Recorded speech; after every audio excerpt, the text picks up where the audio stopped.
Hello, people. Welcome back to another Scarfey Spurs Talk podcast. In this week's episode, we'll be doing a keep, loan, or sell Tottenham Hotspur 25-26 season squad.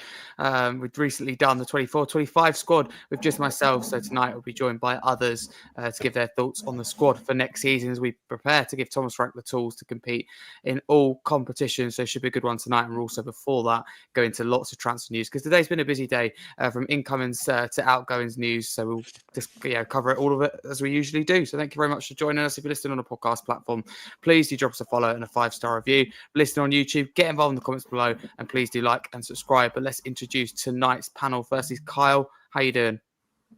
Yeah, I'm good, thank you. Excited to get into this one.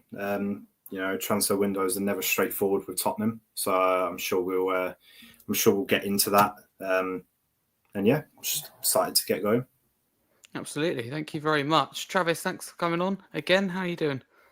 Yeah, great to be back on again, Harry, and great to see you back in the main screen tonight. Congratulations on your GCSEs. Hope it all went well. Really, really proud of you. So I hope you have a really good outcome with that. Obviously talking Tottenham transfers tonight, obviously is always, I would say, exciting, but obviously who knows with Tottenham. Looking forward to talking about a few names. So yeah, good to be back on. Thank you for the nice message, firstly. It's great to come back on. I think you're absolutely right with transfers. I mean, with Tottenham, sometimes it's a very interesting time, to say the least. We like to leave our business to the last minute. That's one way of putting it anyway. Lewis, thank you very much for coming on. A couple dropped out last minute for personal reasons. Thank you very much for stepping in. How have you been doing? Yeah, no, I've been all right. It's pretty hot today, but I probably wasn't the only one, was I? I'm good. Thank you for having me on as well, because I hope this isn't the last show we do. I think we'll do quite a lot in the summer. No, absolutely. It certainly won't be. Thank you very much. No, you're absolutely right. It's very, very hot. I won't complain, though. I think I'd rather it this way. But no, it is certainly, let's say, testing people's patience. I think that's what the heat does. But let's crack into today's podcast. We'll start with the transfer news. I want to start with Romero and Kudus. So firstly, the latest news on him, and then we'll get into it with our thoughts. Kudus has been identified as a primary target. Spurs are believed to be optimistic they can clinch a deal for well below his £85 million release clause, which is said to run for the first 10 days of July. That's what Matt Law reported this morning. There's not yet been a bid, though, from Tottenham for West Ham attacker Kudus, and that's the words of Jacob Steinsberg via The Guardian. So that is the latest on Kudus today. Firstly, Carl, we'll kick it off with you. Would you like to see Spurs sign Kudus?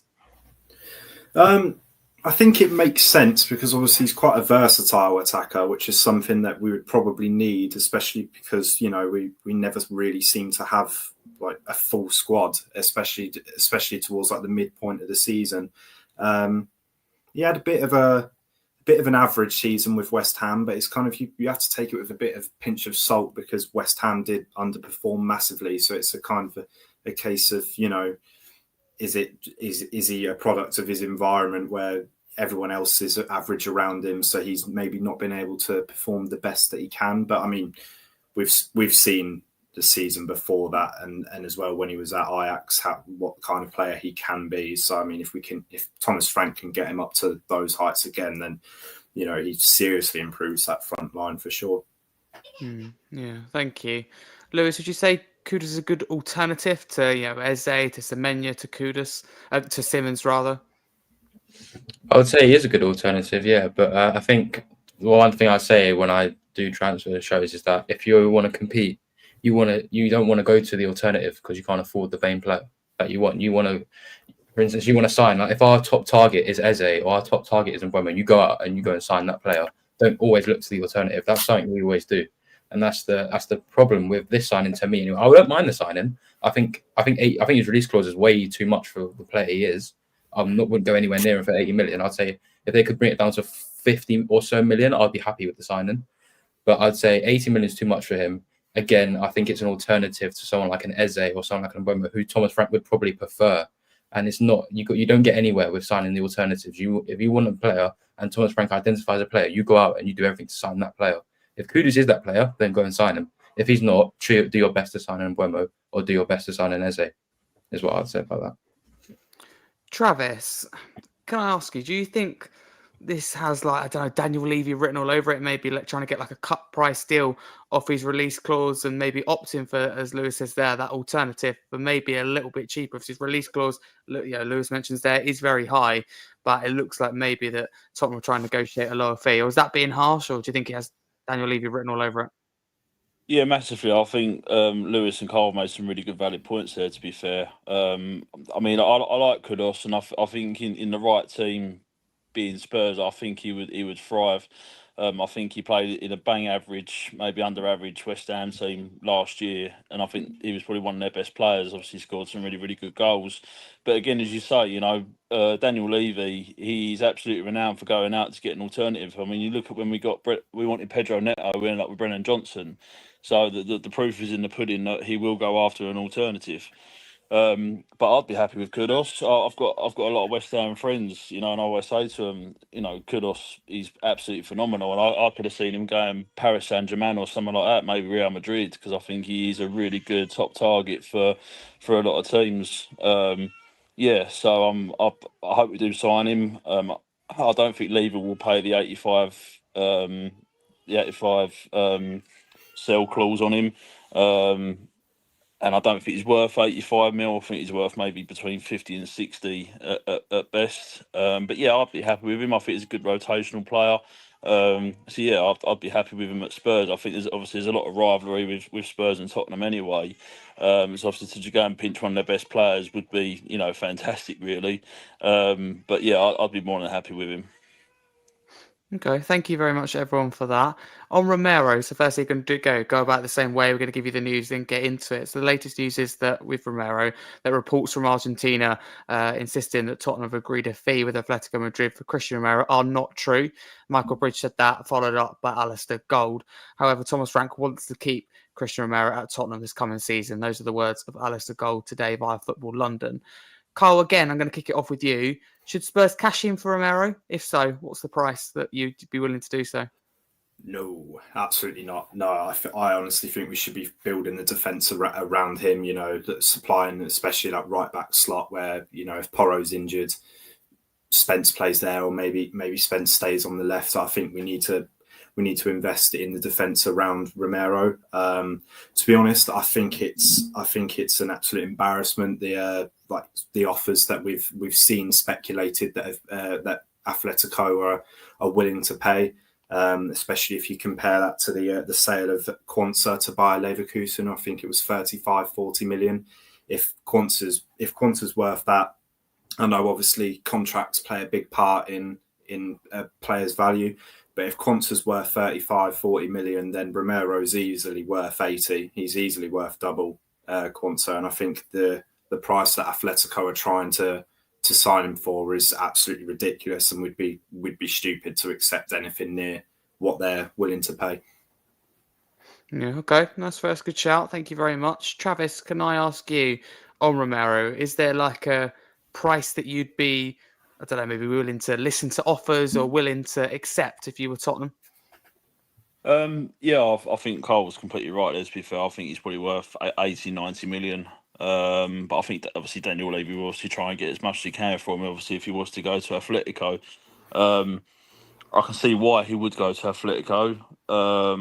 But as Carl said, we need to build the team around him. He's been one of the best centre backs we've had for a long, long time. I think I said in a previous pod that I think Danzo would.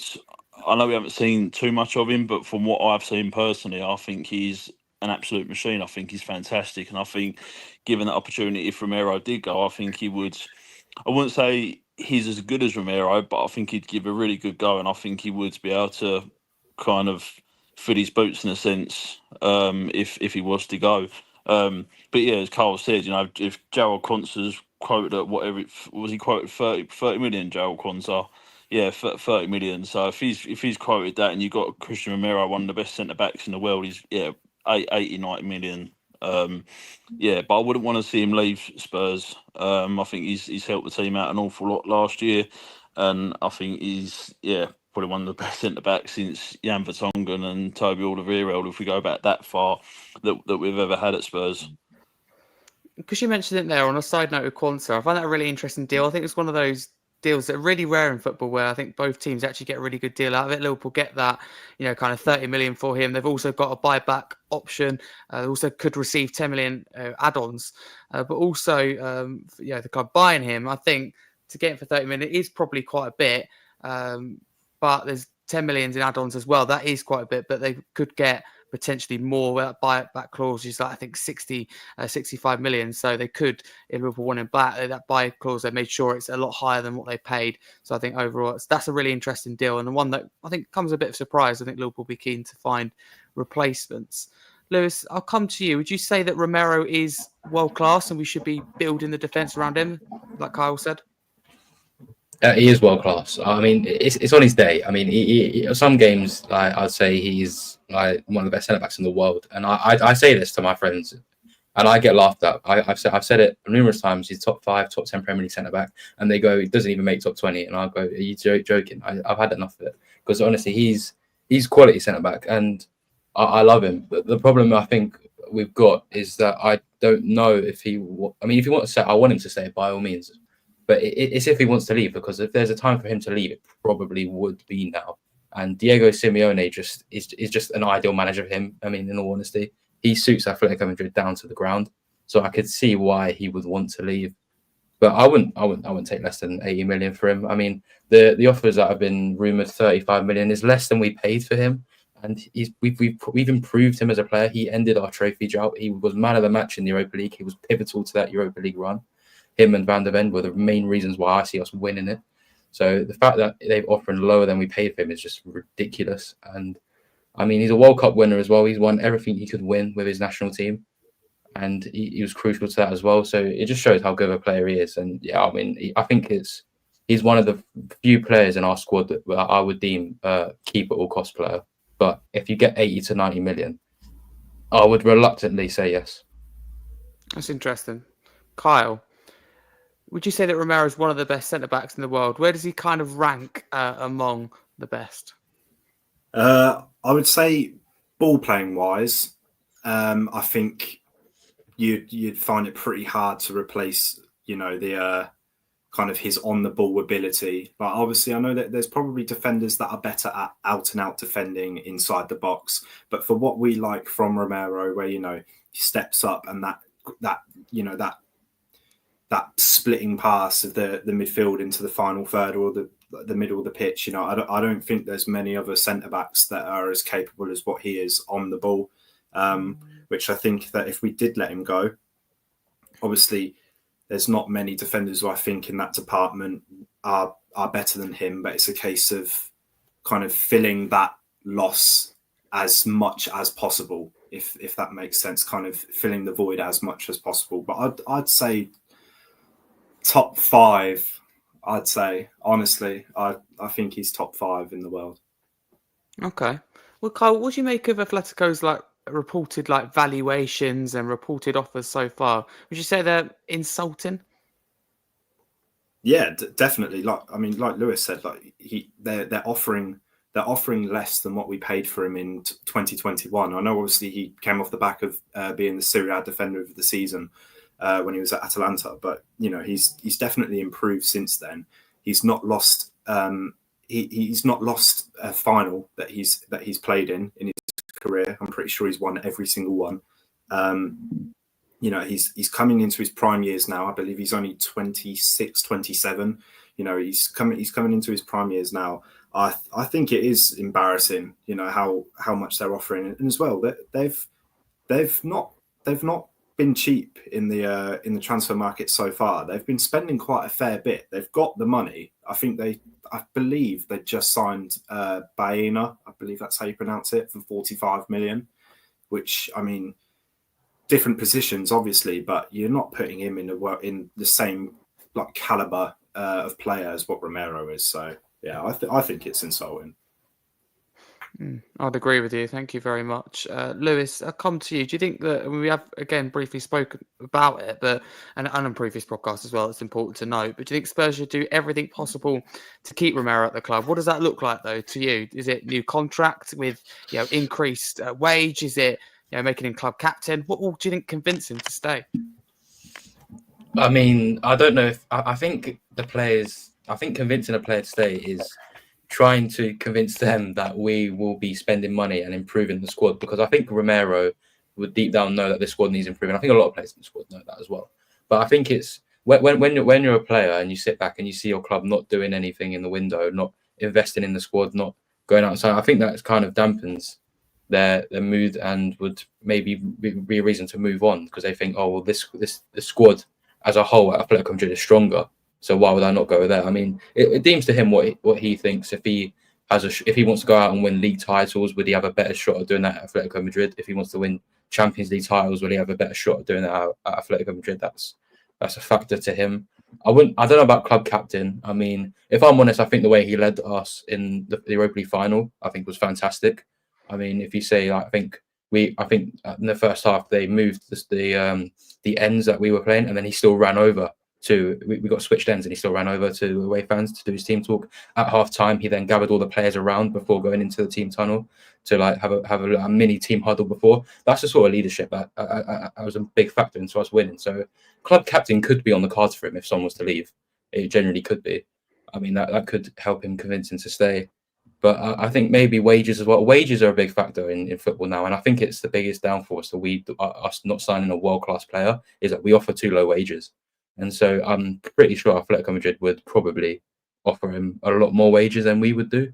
So maybe wages as well would be a factor. I know Daniel Levy, just when it comes to wages, I think Van der Ven's only on about 50 grand a week, which to me in this that sounds so much, but to a football player this day, that's nothing. It generally is. So I think when it comes to wages, I think we need to offer him a massive increase. I think if another club like Atletico Madrid was to agree a fee, and he goes, "Wow, why would I stay here?" They'd offer me double the wages, and Daniel Levy's just not going to compete with that. No, he's not, and that's the problem at the end of the day. Kyle, for you, what would you do? You're Daniel Levy to convince Romero to stay. I think we all share on the podcast that we want him to stay, but what would you do? To be fair, I'd offer him a new contract. What makes him the highest paid player at the club? I believe he's second. I think Son is on 190, and I think Romero's on 170. That was the last time that I looked into it, because like Lewis said, I looked at how little people were being paid, and like you said, Van der Ven's only on 50. So I would offer him a new contract to make him the highest paid player at the club. Probably offer him the captaincy, because it's true, he could go to a lot of other clubs around Europe. Play every week, compete for trophies, and he'd probably be earning like near double, maybe just under double of what he currently is. And I don't think, like, although people will say like, 170 grand is still a lot of money a week, but players shouldn't have to settle, especially when it's not like he's a boyhood Spurs fan either. He doesn't have that attachment as what maybe some other players might do. So he shouldn't have to settle. He should be able to just go wherever he wants and earn double for doing the exact same as what he does. Yeah, thank you both of you on that. Before we get into keep, loan or sell, a couple of other bits of transfer news. Firstly, on Kota Takai, Frontel confirmed that he'll be leaving the team on 5th of July to begin the process of joining an overseas club, Alistair Gold. On Eze, Arsenal made contact with Eze's camp over the weekend. Contact is taking place for Eze, with Arsenal informed on deal conditions. Tottenham remain also keen on Eberechi Eze. Those are the words of Fabrizio Romano. Lewis, I'll come to you. And again, it is something we've spoken about in terms of Kudus being an alternative. But if you could choose, if I said to you right now, Kudus, Semenya, Eze, Mbamo or Simmons, what would you choose? You ask an intriguing question. See, they're all very different player profiles, and it's what Tottenham need. The thing is, I love Eze. I think out of any of those players you named, he is my favourite of those players. But if you ask me what the Spurs need, it's probably not an Eze, because I deem Eze more of a player that would fit in the central role. And if you ask me, we've already got Maddison. Kulusevski plays better, in my view, in the middle as well. So if you were to say, do we need Eze out of those players, you probably don't. I would love to have him. I would honestly, I one of those players, I think. But I just think we need an out-and-out winger. A winger is what we desperately need more than an Eze. And Eze probably could play there. But I think an Mbeumo would be more suited to this team under Frank. Frank knows the player, Mbeumo. and he knows what he needs to get the best out of him. So that's why, to me, if you ask me for any of those players, I probably would go Mbeumo, just because I think we need it more. He's clinical. I think he'll give good competition to Brennan Johnson, and that allows Kulusevski and Maddison to fight each other for that role in the centre. Because I think Kulusevski just doesn't have the pace and doesn't have the. I mean, I hate to say, kind of like the build of a winger. He's more of a central player, because I think he's just too slow. And when he has the ball on that, he hasn't got the speed to just run with it, because he's slow. He's a slow type player on the ball, and that's what I think he needs to drop further in the midfield and try and pick a pass or take a man on. So I would go probably Mbeumo. I would love to see Xavi Simons. I think he's a phenomenal talent, but I just don't think we have the pull to bring him there. Kyle, what do you reckon? I agree with Lewis, to be fair. I would. It's funny how, like, literally a couple of months ago, I would have said, "Oh yeah, bring Eze at all costs," because I think he would have suited Ange's style of play a lot more. Of where, you know, he's would probably, if he was playing on the wing, he would be quite close to the touchline. You know, like trying to hold width, allowing the fullbacks to drift inside, like when inverting. But I think now, because Thomas Frank plays quite traditional, you know, your wingers kind of drift inside, fullbacks overlap. I would say that Mbeumo definitely suits it a lot more. And as well, you know, like it's been said, he's worked with him before. He knows exactly what he's getting from that kind of player. It's not much of a gamble, although it would be quite a steep price. I believe Man United got a £65 million bid rejected. So it would be a steep price, but, you know, he's Premier League proven. You know exactly what you're getting from him. I believe he's only 25, even though people throw around the jokes about him looking quite a lot older than what he actually is. But he's still young. You know, he could get better. Simmons as well. I think people are attracted to the signing purely because of the name, but I don't know if he's really a fit, because we'll have Maddison and Kulusevski when they're both fit. I just don't think we really need another 10. My top choice would be Mbeumo. Okay. Carl, can I ask you, because you mentioned about Mbeumo, and I totally agree with both. Actually, firstly, what both of you have said, feel very similar myself. But with Mbeumo, I just read his statement when he left Brentford. Then listened to his interview before an F1 race. It just sounded like that was like a permanent goodbye to Thomas Frank. I listened to that, and I, in particular, saw his statement. I thought, he's not going to come to Tottenham. It was like, you know, thank you for everything you've done, and talk about how he won't forget about him. And I know you've got to be careful how you word it anyways. He's not going to know if he's going to, you know, end up working again with Thomas Frank. But just the way it was worded, it just felt like, you know, it wasn't meant to be. It's not going to happen. Did you feel the same when you saw in particular the statement?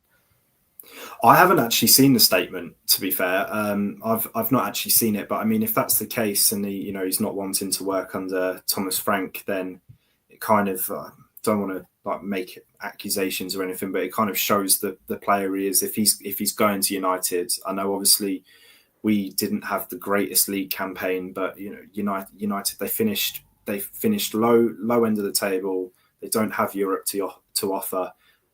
They've not shown that they're really progressing as a club for a good couple of years. The only real thing, and like we said before, that they can offer over us at the moment is wages. He would probably be on over double what we would offer him if he was to sign for us. But I mean, if that's the kind of thing that he's after for a transfer, then could maybe say that it's a bit of a dodged bullet maybe in the future, but we'll have to see. Okay, thank you to both of you again on that one. Last but not least, Richarlison. The Sun reported today that Richarlison is set to leave Spurs for a move abroad to Galatasaray. They didn't state whether this was permanent or a loan. I suspect a permanent transfer. Lewis, is it the right time to sell Richarlison? Again, price-wise, what are we thinking? I think it's a really tough one considering the high price that we paid for Richarlison when he was at Everton. Yeah, this is difficult. I mean, it depends on the price. I think the thing is with Richarlison is that we're gonna, whatever fee we agree, it's gonna be so much lower than we paid for him, and it's just not gonna be. I think we'd be lucky to get 30 million for him. To be honest, I mean that's half what we paid for him. I think we would be lucky to get it because he's very injury prone. He's been like the last couple of seasons. He's had an impact. He has had a good impact in games, There was I think it was the first season under Ange. He was on a mad run of about 9 goals in like 10 or 11 games. Like, he was actually on good form. But it's just injuries. Injuries always come back to bite him. He comes in for a game, he gets injured, he's out for a few months, comes back, plays 3 games, he's injured again. That's his main downfall. I mean, if he's going from Spurs to Galatasaray at this age, when he's nearing his prime years, I mean, it kind of shows the trajectory of his career. I mean, I thought he'd probably go back to Everton. I think, yeah, he's got a really soft spot for it. He loves Everton. That's the sort of move. And they've just released Dominic Calvert-Lewin on a free. So that's why I thought Everton would be all over that. But if we get 30 million, I'll be happy for him to go, to be honest. But I think he's good squad depth. If he's happy to be here as a squad player, I would happily keep him, because if we're to go out, then if Solanke gets injured, then we're kind of in the mud a bit. We kind of need to sign another player to kind of cover that role. I know Matisse Tel can cover it up front, but I'm a firm believer he's best out left. So that's why I think it's just another player would have to sign to make up squad numbers and to cover a Solanke if Solanke was to get injured.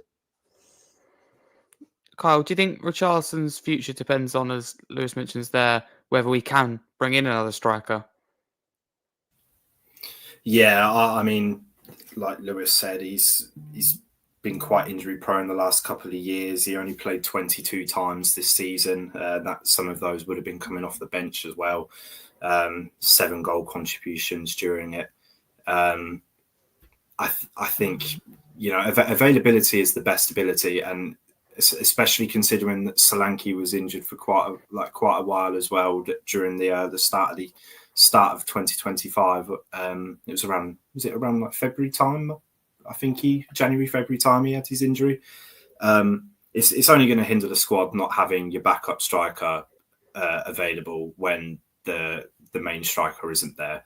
So I would look to sell again. You're talking 20-25 million, I'd say, and anything higher than that, I mean, would be pulling their pants down on that one, really. Okay, thank you very much again. So let's get into it. Keep, loan or sell the 2025-26 Tottenham squad on the Spurs official website. Let's start with goalkeeper Vicario, because there's been quite a lot of conversation about him. Kyle, what are we saying for him? Is it keep? Is it loan? Is it sell? Keep for now. I think he's definitely our best goalkeeper, but I do think that he is upgradable, and we should maybe see him as a case of what Arsenal did with Aaron Ramsdale. Obviously, a lot better than Aaron Ramsdale, right? But I think, you know, he's not very commanding of his area. He makes me nervous. And if he's making fans nervous, like a singular player is making fans nervous, then one could only presume that he probably also makes his defenders a little bit nervous as well. You know, he's constantly throwing his hands around, like, you know, in the box. You know, he's just not very assertive of what you want from your goalkeeper. So I would say keep for now, but if an opportunity comes up with another well-established goalkeeper in the future, then I would definitely look into maybe selling him. All right, thank you. Travis, glad you've got your technical issues sorted now. On Vicario, what do you reckon with him? Are you going to keep, loan or sell him? What do you do? Yeah, I'm on the fence with who we were talking about, sorry. Vicario. Yeah, I'm a bit on the fence for him, really, because I was hoping to give Kingskin more of a run, because I thought when he played them first couple of games, I thought he was pretty good, to be fair. He's good with his feet. I think his distribution's a bit better. And I think just in general, I think he's less flappy as well, whereas Vicario from set pieces and corners, he's just too flappy for me, whereas Kingsley, I think, is a bit more calmer and a bit more better on the ball. So I would keep Vicario, but I'd definitely give Kingsley a bit more of a run out next year, a lot more games than what he was getting anyway, including cup games. Okay. Lewis. Yeah, I mean, I would keep him, really. I mean, I don't really see a need to sell him. I think I would say he could be improved on, definitely. I don't think Vicario is the pinnacle of a goalkeeper we could get. We could probably attain someone. He's a great shot stopper. I think he's very similar to Lloris in that they're both phenomenal shot stoppers, but they lack confidence. when it comes to corners, he's very prone to being pushed around. He's very prone to concede in the corner. They're much more they're better keepers out there. For instance, like Kinski will come out and he'll punch the cross. Curry never does that. So I would definitely keep him this season. But I think the situation is Vicario will be our starting goalkeeper for the next 2-3 years, and then Kinski can be his study, the undergraduate. Learn off him. Because Kinski's really young. 21 for a goalkeeper is insanely young. Because they can go up to 35. Lloris went up to 35. So I think give it 3-4 years, Kinski will then go above Vicario, and then he'll be our main goalkeeper. I think that's kind of what the Kinski signing was all about. So Vicario, I'm keeping for now, but I think 2-3 seasons, I don't think he'll be playing for us. Lewis, if you don't mind, I'll stay with you because you mentioned Kinski there, and he is the next player being a goalkeeper. What do you reckon with him? He's got to be keep, isn't it?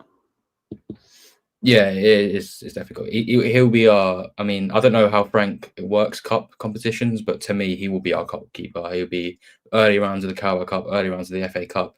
If by some miracle, when it gets to game week 7 or 8 of the Champions League and we're already through in the top 8, we can play him. But I mean, that's not going to happen. But I mean, hypothetically, if it was to, you can play him there as well. It's we've got to keep him, man. He is. I like him. A lot of people are 50-50 with him. Some people love him. Some people think he's not good enough. I don't think we've seen enough of him to make a firm judgment yet, but I already like the look of him. And I think 5-6 years' time, not even that, maybe 3-4 years, I think he'll be the starting keeper at Spurs. His distribution certainly looks very good. Kyle, straightforward for you? Yeah, I'd say keep. I mean, to be fair, we've not really got too much to go off, really. If we're looking at the bigger picture, he's only played a handful of games. He wasn't particularly convincing against Arsenal away, but I mean, at the end of the day, he at that point he played 8-9 games for us, and he's at the Emirates against our rivals who were on fire last season. So you've kind of got to give him the benefit of the doubt a little bit. He's in a difficult scenario. But yeah, I'd say keep. Give him some game time in the cups, like Lewis said, and see how his development goes this season, whether he gets promoted to the first choice in the next couple of years or not. Okay, thank you very much, Travis. What do you reckon, Travis, about Kinski? Yeah, I'm as I said earlier, I think he just needs some more game time. I think as Carl said, we haven't really seen too much to really go by on him, really. But I thought the first couple of games he played, you could see straight away he was better with his feet than what Vicario was. I think his distribution's a bit better than Vicario's, and just in general, his goalkeeping. I mean, he's only young, isn't he? What is he? Early 20s, maybe younger. He's only young, isn't he? So, yeah, I would like to see him a bit more. I think he was thrown in the deep end a little bit too quick when he came in last year. But sometimes that is probably the way forwards when playing professional Premier League football. But, yeah, I would like to see a lot more of him and just give a bit more competition for Vicario, really. Yeah, and I think someone put in the chat earlier about keeping Brandon Austin. I think he was pretty good as well when he plays. I think we have got a good selection of keepers, to be fair. I don't think it's really something we need to be looking at in the transfer window. But yeah, I think Kinski needs a lot more game time and give Vicario that competition that he needs. And Travis, sticking with you for the next player, which is Brandon Austin. Assuming you mentioned it there, you'd keep Austin? Yeah, I would keep him. Yeah, I think he's going to be one for the years to come. Give him his confidence, throw him in a couple of cup games. Yeah, as I say, I've got a few doubts about Vicario with his distribution and his handling of the ball when coming in from set pieces and corners. But other than that, I think he's okay. I think we sold Lloris too early. I thought Lloris was pretty good. But yeah, I think he needs a lot more. I think Vicario needs a lot more competition and playing them two goalkeepers, Brandon Austin and Kinski, as much as each other, really, just to keep that competition there. Yeah, competition is definitely important. Lewis, Austin, is that a keep for you, or you got other ideas? I think we have to keep him. I mean, I think we're pushed to keep him for squad registration purposes. I mean, it's not. He's our only player in our squad that counts as a club trained player because he's over the age of 21. So right now we have one out of the 4 we need to submit a 25-man squad for the Champions League. If we don't find 3 players over the age of 21 who's trained at this club, we can only submit a 22-man squad, not 25. So I think we have to keep. There's no way we get rid of him. I mean, would he play for us? Probably not. But we have to. We're pushed to keep him because of that. We've sold a lot of our academy talent or academy players. So he is now the only homegrown club trained player that's over the age of 21. Because people like Mikey Moore don't actually count in the UEFA because they're under the age of 21. We've got loads of them, but he's the only one above the age of 21. So I think we have to keep him. Like whether you like it or not, whether he's going to play 0 minutes, whether he's going to play loads of minutes, we have to because of that. Because I mean, we've shot ourselves in the foot here. I mean, I'm not saying he's a bad keeper. I don't think he's actually that bad at all. But I think we generally actually have to keep him because of squad registration purposes. I think you're absolutely spot on. I think that's why we're heavily linked to Kyle Walker-Peters and Dennis Skirton, you know, bringing them both back because being that club trained over 21, I think they're spot on because they've realised that, oh my goodness, we need 4, as you say, for the Champions League. We only have 1 being Brandon Austin. So I think it'd be a struggle to get to 4. And I think it would be a case that we probably just have the minimum in 4. So Spurs have got to really think about that. Because it's rare, I think, to see us sign 3 players. So they've got to get that recruitment right and actually get on with it because we need to plan in the Champions League. We don't have any difficulties about that. Kyle, do you feel the same that Brandon Austin is a keep? Whether we like it or not, I think he's been very good. I will mention last season when stepping in, but it has to be a keep, doesn't it? We're not really got a situation where we can choose at this moment in time. Yeah, keep. He was good against. Was it Newcastle we played against? Newcastle at home, I think. I believe so. Yeah. He was good then. I know we ended up losing the game, but he made a good few really good saves. Correct me if I'm wrong, but Keeley, who was on loan at Leyton Orient, I'm pretty sure he counts as being homegrown club trained because I think he's 21. And he had a really good season with Leyton Orient. I think he reached double figures for clean sheets with Leyton Orient.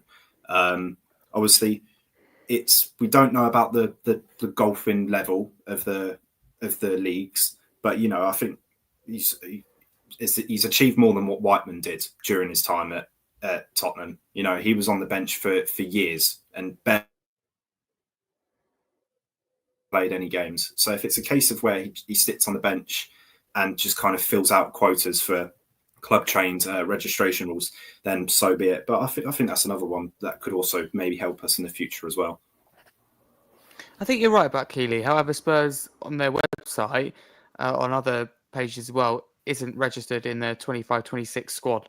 Oh. I don't know why, but he's not there. Whiteman isn't either. Obviously, we know he's been sold, Forster as well, but no Keeley, which is interesting. And I wasn't going to ask about him because he's not here, but I will now. So thank you for bringing that up. And I might as well start with you, Kyle, as you did bring it up. What do you reckon with Keeley? Is it a keep, loan, or sell? Yeah, but I would say keep purely because of the squad registration rules, right? And it makes sense that Whiteman's gone. Now that Whiteman's gone, it kind of makes sense for him to maybe fill that spot. Like I said, he doesn't even need to play necessarily a huge amount of games, but he has shown that when he has been called upon at Leyton Orient, he can perform very well. I think he also scored a goal for Leyton Orient as well in one of their FA Cup games. Correct me if I'm wrong, but it's always an option. Yeah, it's always an option. So. Thank you. Lewis, what do you make of Keeley last season and what would you do with him this season? I mean, Leyton Orient loved him. The fans loved him last season, and they also loved Jamie Donnelly as well. I know. I mean, obviously, I'll talk about him later, but that's everything. But if we can sign 2 players to make up the squad registration, then yeah, go ahead. I mean, because then it gives you an extra player you can put in. Because I know we'll have 4 goalkeepers, but going from a 20, because then if you submit an extra 3, then it gives you 1 extra player. That would probably help.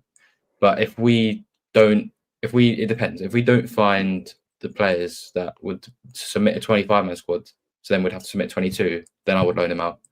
I mean, I could maybe back to Leyton Orient. I mean, I know they're not in the Championship, or maybe he could step up to the Championship. He probably could.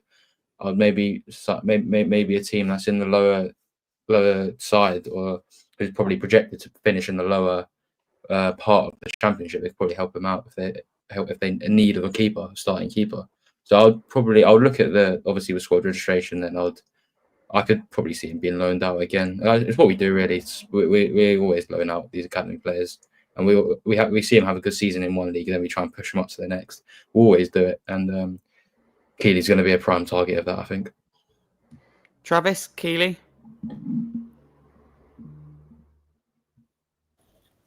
I would probably loan him out because I think then we've got 4 goalkeepers in, and I think loan him out for the pure fact that just give him a bit of experience. I'd probably loan him out to a championship side rather than a lower league, like League One, League Two, whatever it may be. I think you need to go to a championship side and a well-known championship side. I know we've had some players out on loan on championship sides, and they've done quite well. So, obviously with Donnelly being on loan to Leighton Orient at the moment, obviously he's they all love him there, and he's doing really, really well. So that would be the ideal team for someone like Josh Keely to go to, I think. Thank you very much. Defence then. Danso, start with him. Recently signed him. Kyle, would you reckon keep, loan or sell? We know he's going to stay. Yeah, keep. I think the fee that we paid for him, 25 million, I think it was. I think it's probably one of the best January signings we've made in like quite a while, to be honest. I mean, we saw when he came on against Man United in the final, he really solidified our defence and helped us soak up pressure where we looked like we were going to concede. But I've been really impressed with him. He's ranks top 13% for aerial duels won, which is kind of something that we've struggled with a little bit, really. Romero's good in the air, but Van der Ven, considering his size, isn't actually that great in the air. From set pieces, he's not got much of a leap on him. So, yeah, I think Danso was a really good bit of business from us in January. Yeah, I'd absolutely agree with that. Travis, on Danso, like I said to Kyle, we know you signed him; he's going to stay. What would you have done it? Would you have signed him? And now he's here. What would you do with him? 100%, absolute superb. I think what did we pinch him from Wolves, wasn't it? I think it was about time for Wolves, and I think Levy went in last minute and poached him. I'm absolutely thrilled with Danso. And I think obviously if Romero gets injured or Van der Ven, he can play in either position. I thought he was absolutely solid in the Europa League final and just in a few games within the Premier League. So yeah, I'm really happy with him. I think he's solid. And I think he's only young as well, didn't he? And even he come from. I'm pretty sure he started off in MK Dons where Dele Alli started. So obviously he's worked his way up, and yeah, I think he's going to be one to watch next year. That's for sure. No, absolutely. Lewis, what do you reckon on Danso?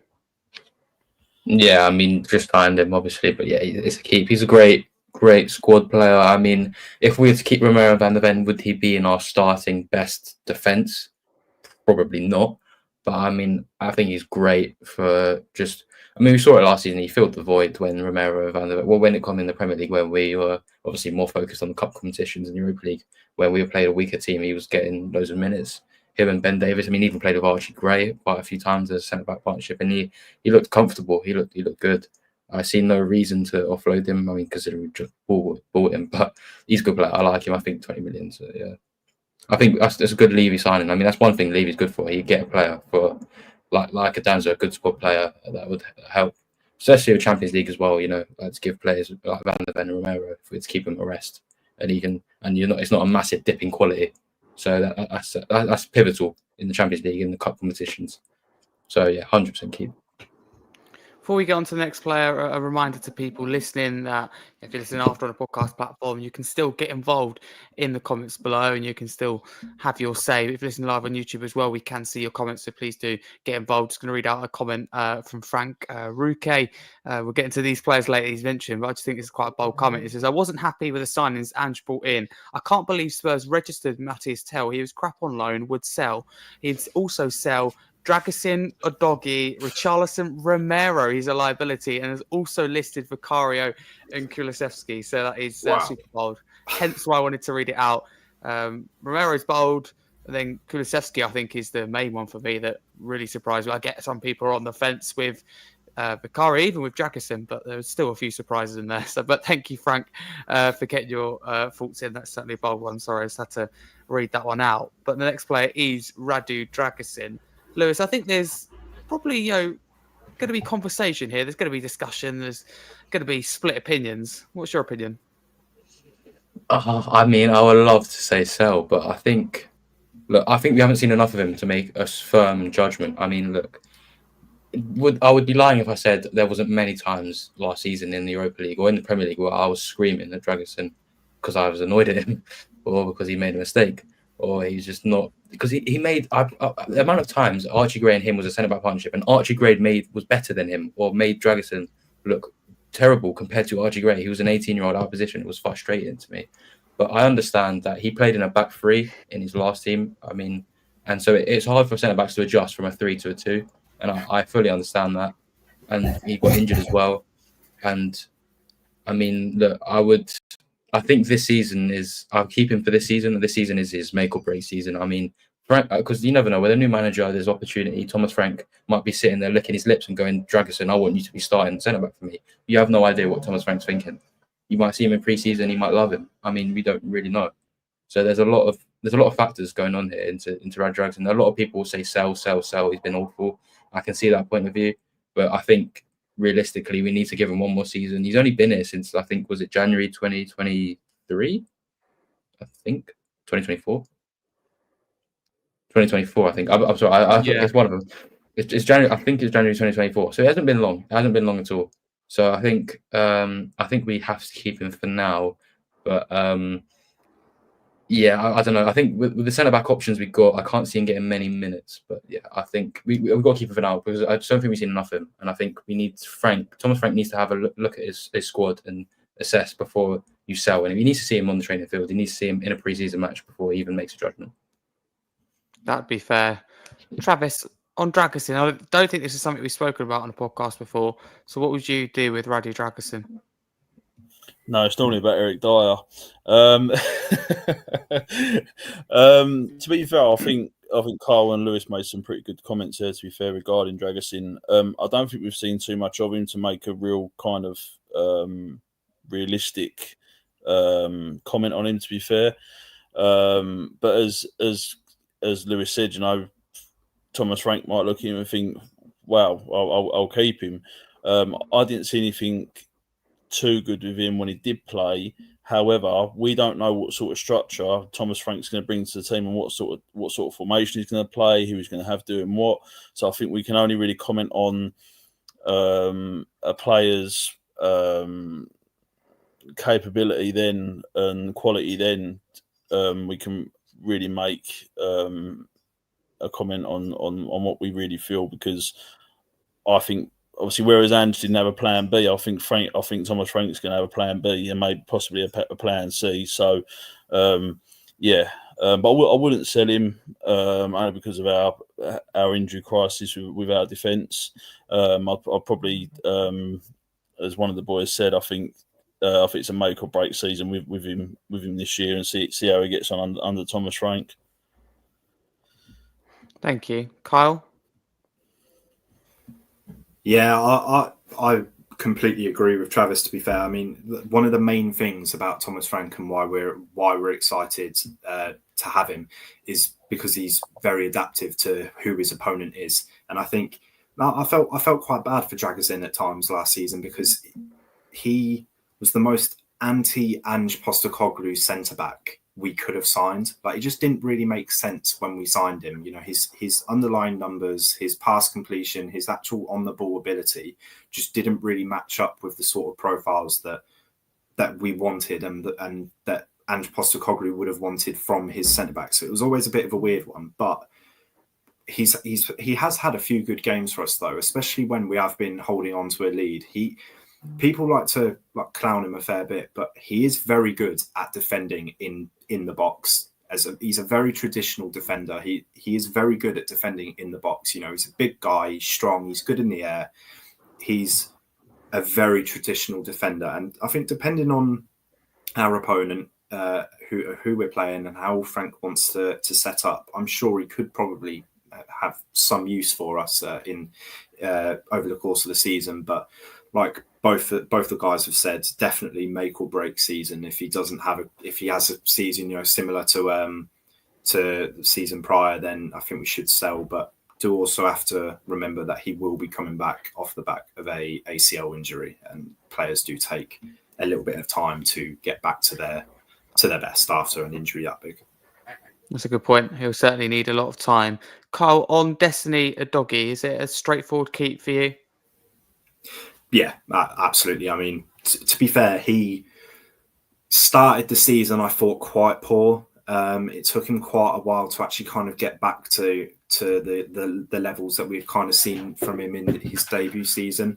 I think he had quite a big injury, I think, towards the end of not the season just gone, but the season prior. I think it was a back injury. I think he had surgery on it, which meant that he didn't really get much for pre-season. And, when he was kind of fit, he was called upon straight away. So he didn't really get too much time to properly rest and kind of gain his fitness back. So it was always going to be quite a quick turnaround for him. But I think his latter stages of the Europa League campaign, I thought he was brilliant. I thought he was really good against Frankfurt, and I thought he was brilliant against Bodo Glimt. I thought him, along with the rest of the defence against Man United in the final, I thought he was very good also.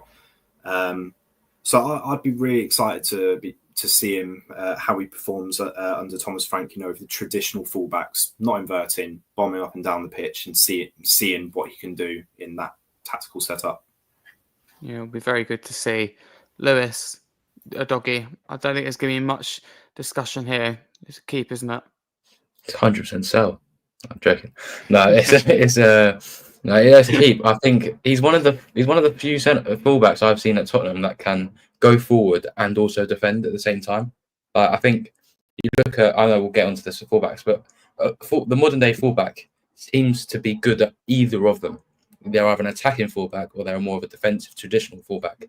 He can do both, and that's one thing. That's the thing that I love about him, because going forward, his pace is superb.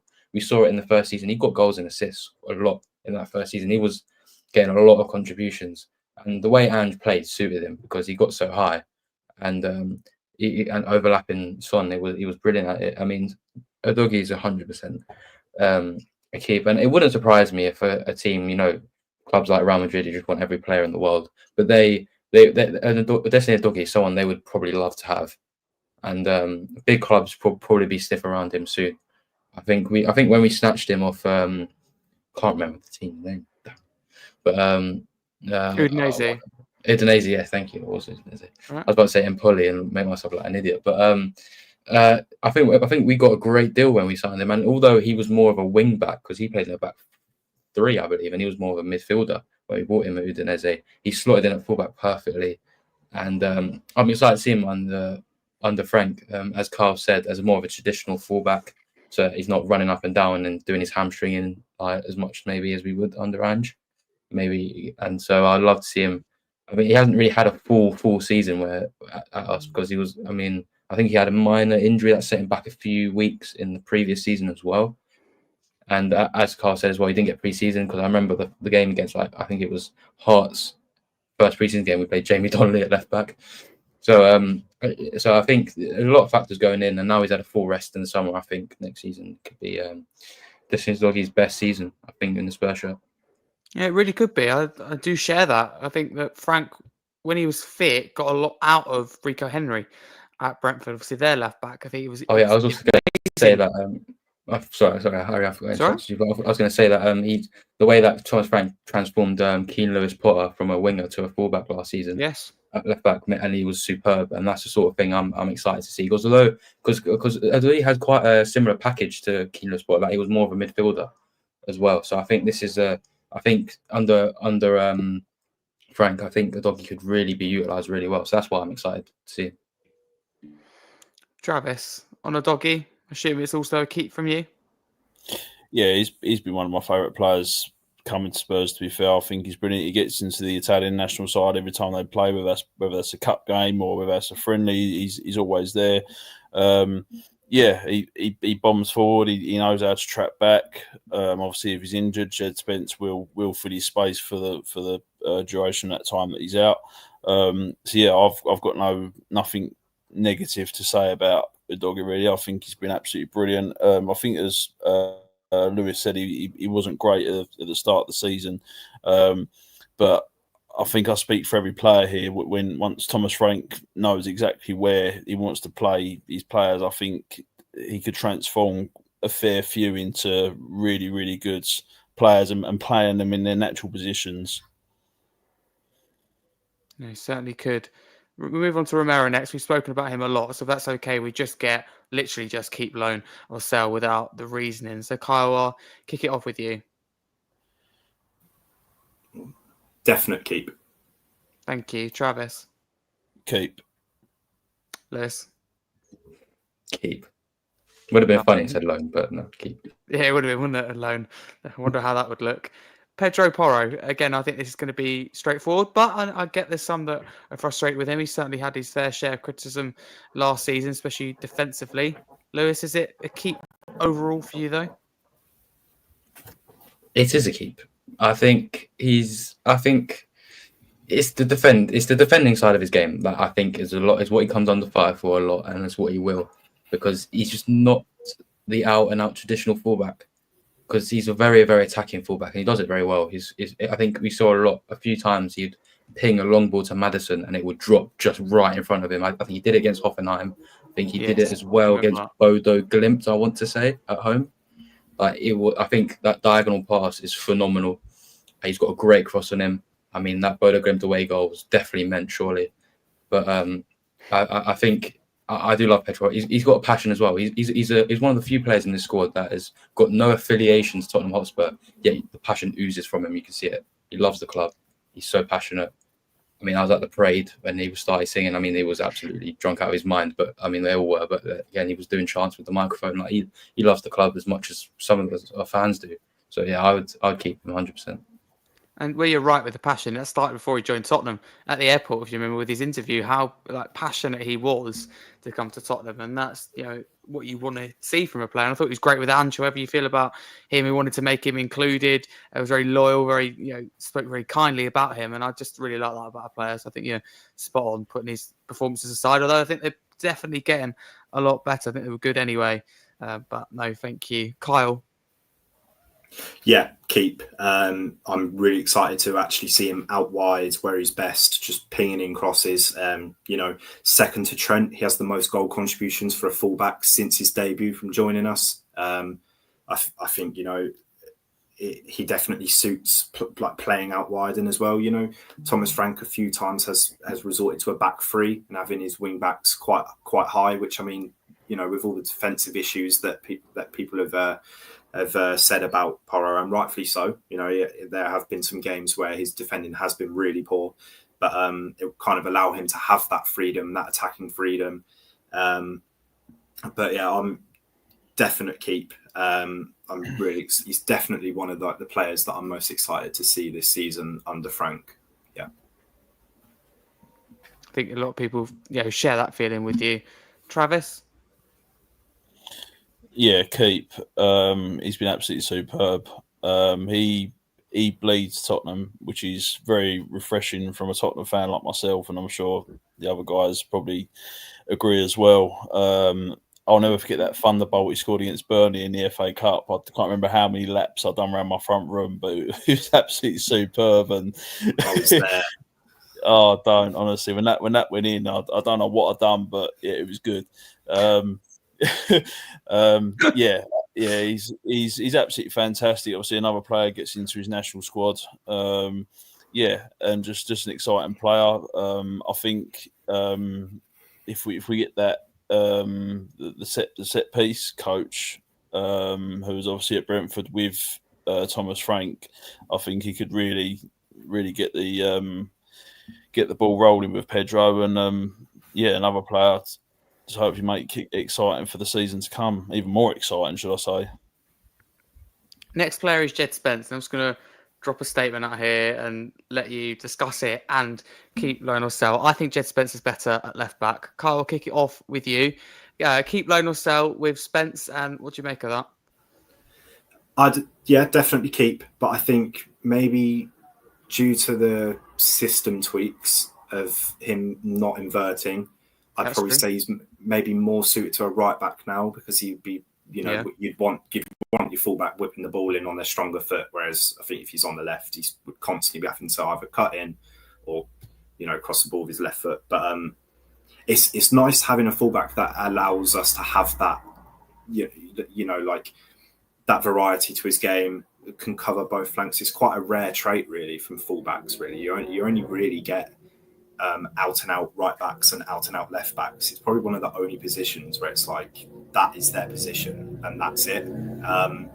So it's definitely offers us a different part to our game. So yeah, I'd definitely keep. Thank you. I felt that Spence was like really good last season, and mainly was, don't get me wrong, I think overall really good season for him, or he was really bad, and there's one point where I think he fell off a cliff, but generally across the season I thought he was very good. I think absolutely spot on, very good trait to have, playing both sides. It just makes sense, I think, to keep someone like that, and I think a lot of his attitude problems appear, I don't know whether they're incorrect or not, but appear not to be an issue, let's say, anymore. Lewis, with you, Spence, how do you feel about him? 100% keep. I mean, I think I said in the podcast like last summer that I liked him in pre-season. I think he was going to be big enough, and I was an advocate. Yeah, I was an advocate for him. Like this is before people forgot he even existed. I mean, we were advocating for him. I mean, look, I love Jed Spence. I think he's brilliant. I mean, I mean, with your take on the left back, I think it was the Ange system that allowed it, as Carl said, for it to be back on the left. Yeah. Traditional fullback, I think he'd be suited with more on the right, but I think definitely keep. I mean, that's the one thing I would say. As Carl said, fullbacks is a very, very difficult position to switch either side. It's probably very extremely hard, and him and probably alongside maybe again in the future Spurs player Cole Walker-Peters are one of the two players who could do it. And if we had both of them, I think that versatility would be pretty crazy. I think to have two fullbacks who could switch either side. I think for squad depth that would be very good. But no, Jed Spence is phenomenal. I think you could probably say he had arguably a better season than Pedro Porro last season. I mean, you can have a debate if you want. I mean, it's a debate you can maybe have. But no, he came out of nowhere really, and it was phenomenal. And the fact that we left him out of our Europa League group stage league phase squad was pretty crazy. But I mean, we did it for squad registration reasons, but it was still pretty diabolical. Yeah, I think it was a bit self-inflicted, though, our problems with that. So you had two options, didn't we, with the squad size. Chose a smaller one and made an absolute mess of it. So, yeah, I think shame on the club for that one. Travis, Jed Spence, I know you like him. So I'm feeling a keep from you, but I could be wrong. Yeah, before I comment, I just want to say to Carl, I'm pretty sure the British Grand Prix is next week. Yeah, sat right next to my window, so there's no escaping it. I love Jed Spence. Why Ange didn't play him in pre-season or a lot of games at the start of the Premier League season, I don't know, because when he come in, he was absolutely superb and really filled them boots for Destiny Udogie. He's quick, he's versatile, he's strong, and he can whip a pretty decent ball into the box as well. So yeah, I would keep him. And again, another player. I know I've said it for most players, but I think he's going to be one of them players that Frank's going to look at him and really like him, and make him into an absolute monster next season, I think. Ben Davies, his year extension on the contract was triggered, but I want to know what you would have done in the club's position, Kyle. It's hard because I get why he's here with obviously the whole homegrown quotas and all of this, but he's just not up to it really. Like the standard, he was always you could expect maybe a 6 out of 10 from him each week, and that is a good thing. It's always nice to have your backup defender who can come in, slot in, offer that bit of experience, and put in a pretty decent performance. But I just think when he has played, that the drop off from this season has just been quite clear. I would sell, but it would literally depend on us replacing him with another homegrown player. So yeah, keep unless we look to sign a homegrown player. Okay, it is worth noting that Davis is going to stay. His year contract's been triggered. He probably end up likely going to Wrexham at the end of the season as well.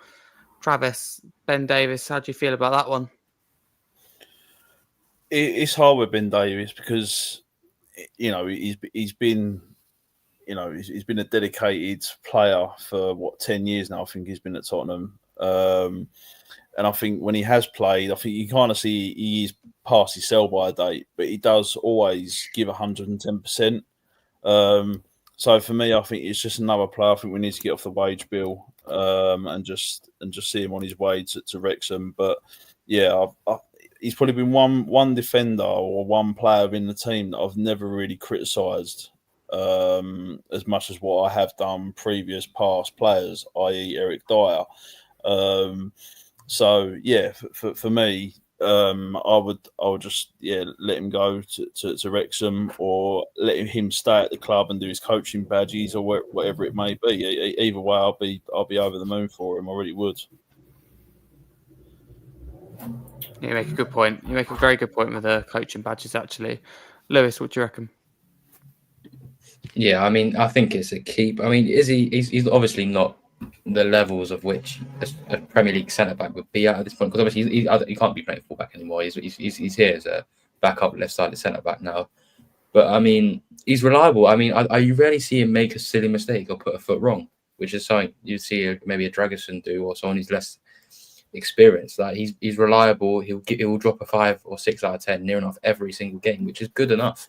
I mean, he's not going to be playing He's not going to be playing that much Champions League football or playing against the bigger teams, the Arsenals, the Chelseas, whatever. But that's for the game to Romero van der Ven. But against a lower Premier League team, he could do a job, and he's fine with something like that. And we saw it last season, because I mean, him and Danzo together, I thought were actually decent. I mean, they weren't setting the world alight, but they were doing the basics right, and they were getting away with it. I think. I mean, at the end, I think this is his last season as a Spurs shirt. In a Spurs shirt, I think I can't see him going past this.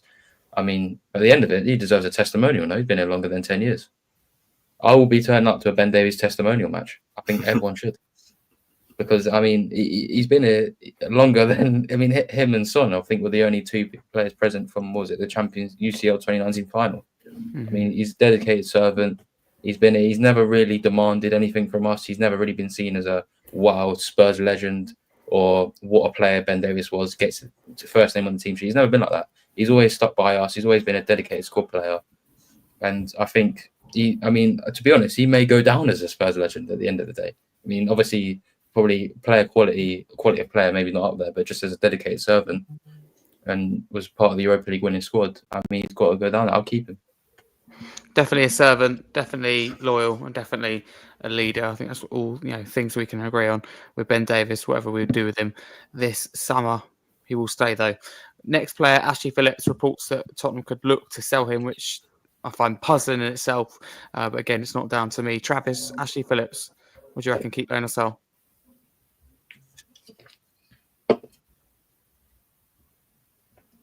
That's a tough one for me, because I've not really seen too much about Ashley Phillips. I know he's on loan at Stoke at the moment. Is it Stoke? Or has he moved on from Stoke? It is Stoke, yeah. Yeah, so I don't really watch too much of the Championship football, so I can't really comment on that. Obviously, when he was at Blackburn, I know he was really good. I know he had a good season there. So for me, I would probably bring him back for the pre-season games and let everyone have a look at him. Obviously, Thomas Frank being the most important one, and then make a decision from there, because again, he could be another player that he wants to keep. He wants to make a starting 11, or just put him back out on loan. I mean, what is Ashley Phillips? He's a tall lad, isn't he? 6'5", 6'6". He's a big lad. So he would be somebody that I'd be looking to keep at the club if the expectation that we'd expect from him being in the Championship shows in the Premier League. So for me, bring him back to Tottenham, play him the pre-season, and then obviously make your mind up from there. That's fair enough. Kyle on Phillips. I'd probably say loan him again, but maybe to like a lower Premier League side or like a top end Championship side. You know, he's got a lot of experience at a young age. He's played a lot of Championship games. He was, like Travis said, he was good at Blackburn. He was good at Stoke. He had another good loan at Plymouth Argyle as well. I know their fans really liked him as well. So he has played quite a lot of games for how young he is. So yeah, I'd give him pre-season, see what Thomas Frank thinks of him. And I would loan him to maybe a higher level of football and see how he copes with that and go from there. No worries. Lewis? Yeah, we ain't seen enough of him in a Spurs shirt. Like, we've barely seen him play for us. We've signed him from Blackburn Rovers, and you probably count on your hands how many times he's made an appearance in a Spurs shirt. So, I mean, I think it's got to be a loan. I think you haven't seen enough for him to make a decision, definitely sell him or put him into the first team. I think he's got to gain a little bit more experience, play for maybe, as Carl said, a low end. I wouldn't maybe say low end Premier League. I don't know if he would have enough experience or enough whereabouts to play in the low end and start every week. Maybe I'd say another Championship team, maybe one pushing for promotion, or maybe Southampton. Let's see, that's going to push for a promotion. Maybe a team like that, I'd say. But I mean, we ain't seen enough of. And we've got quite a lot of young centre backs in the Spurs ecosystem that we've not seen enough of, like Alfie Dorrington or something like that. We need to see more of in this first team. So I think it's got to be loan. Dorrington's not in this. It's weird. There's players missing. Donnelly's missing further up. Got Dorrington missing there. Is Vuskovic missing? Yeah. So we haven't really confirmed the signing yet, have we? I don't know. Is it like no, July or something? Find it a bit strange, but hey ho, we just do the ones that are here. Last on defence that is listed is Mickey van der Ven. This should be a really quick one. Kyle? Yeah, I'm just going to keep it as keep. You know, I don't think you can really debate it. No, quite simple, isn't it? Lewis? Yeah, I mean, it's straight keep. I mean, those legs are worth about 100 million alone, aren't they? That just whatever. He's the most unique centre back in the world because that pace trait he has just makes him. He's a one in a million. Like that. It's just of all centre backs, there's a lot of different style of centre backs. You can't name me another centre back like him. He's unique. He's a gem. Like many clubs would be after him because it's that trait. It's that no other centre back really has. And it's just that light blistering pace. And his last ditch challenges as well. They're two traits that make him such a good centre back. I mean, if any club was to come in for him, I'm wanting 100 to 150 million, being deadly serious. I mean, maybe we might get laughed at from other clubs, but that is what it is because I think he's so young. And it's just that trait that just no other centre back really has. That just makes him so unique and just so sought after, is what I say. So I mean, it's 100% keep. If you give me 150 million, then I'll think about it. But I mean, it's 100% keep. Put it this way: if we're serious next season about backing Frank and about going places, if this board are serious, which I'd be surprised if they are, then we keep both our centre backs, or at least do everything in our power to do so. I do share that with you, Lewis, in particular on Van der Ven. Travis, Van der Ven, simple one. It's a no-brainer. Yeah, keep him. Yeah, what a fantastic defender. Obviously, I know he has his injuries, but I mean, my nickname for him is Roadrunner because that's basically what he is, isn't he? Yeah, keep. I thought he was absolutely superb in the Bilbao final, and just what a fantastic defender. How no one's come in for him yet, other than Romero. I don't know. I thought teams would be all over it in the transfer market, but he's one that we desperately need to keep for a good few years. Moving on to the midfield now, this is where it gets interesting. And Travis, I want to start with you. Yves Bissouma, I think there's going to be split, maybe on the panel, but certainly among the comments. Sell. He's got to go up. I mean, I was gutted to see him go down as far as what he did in terms of quality. I mean, at Brighton, he was one of their best midfielders. He was absolutely superb. And when we first signed him, I was absolutely buzzing. Obviously, watching him play for Brighton and that, he was fantastic. But I think there's too much competition within that midfield now. Obviously, with Sarr, I think he's going to be absolutely fantastic next year. Obviously, Bentancur as well. There's a lot of competition there, so maybe that is why he's kind of gone off the boil a little bit. But for me, it would have to be he'd have to be sold. Fair enough. What I would say is looking at the midfield compared to the defence and attack, we're very, very short for numbers. I agree with you on competition, maybe for certain places, but among the midfield, there isn't a lot there. If you looked at other clubs, I mean, I'm just doing a brief check here. We've got like 6 or 7 midfielders registered on the club website for next season. That isn't a lot when we more than likely play with 3 midfielders. That's just one backup in each position. There isn't a lot. If there's problems going wrong, in particular, to juggle 2 games a week. That's what we do, though, H. That's what we do. We look at our midfield. I think, obviously with Madders and Bentancur on side, we look at that and think, they're great. They've got us through X, Y, and Z. We don't need anyone else. But as you just said, you've got 6 registered midfielders. We don't need anyone else, but we do. Of course, we do. Rotation wise. In the last 2 seasons, we've experienced, in my opinion, anyway, really unexpected, rare injury crisis, especially back-to-back seasons.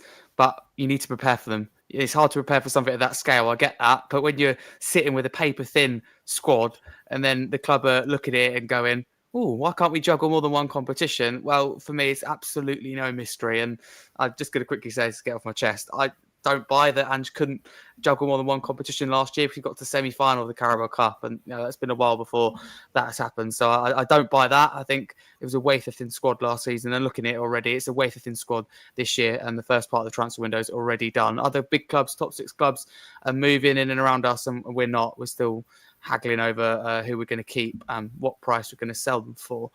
But it's just my opinion. You might completely disagree with me, but I do want to keep the focus on Basuma because this is an interesting one that might take a bit longer. Lewis, I want to know how you feel on Basuma. We discussed a lot of players, but it's been a while before we've really discussed Basuma in detail. I'd say it's hard. I'd say the Premier League side of Basuma last season was dreadful, is what I would put it as, because I can't name you a game where he had a good game in the Premier League. Watching him in the Premier League last season was hard. I'll be honest. It was bad. He wasn't very good. The first, I would say, 9-10 games of that Ange in the first season he was absolutely unplayable and he was magnificent. Then I think he got a red card at Luton, talent away, and he's not been the same since. Until that Europa League run just gone. I'd say the 2 semi-finals and that final, I think he was our man of the match in the final.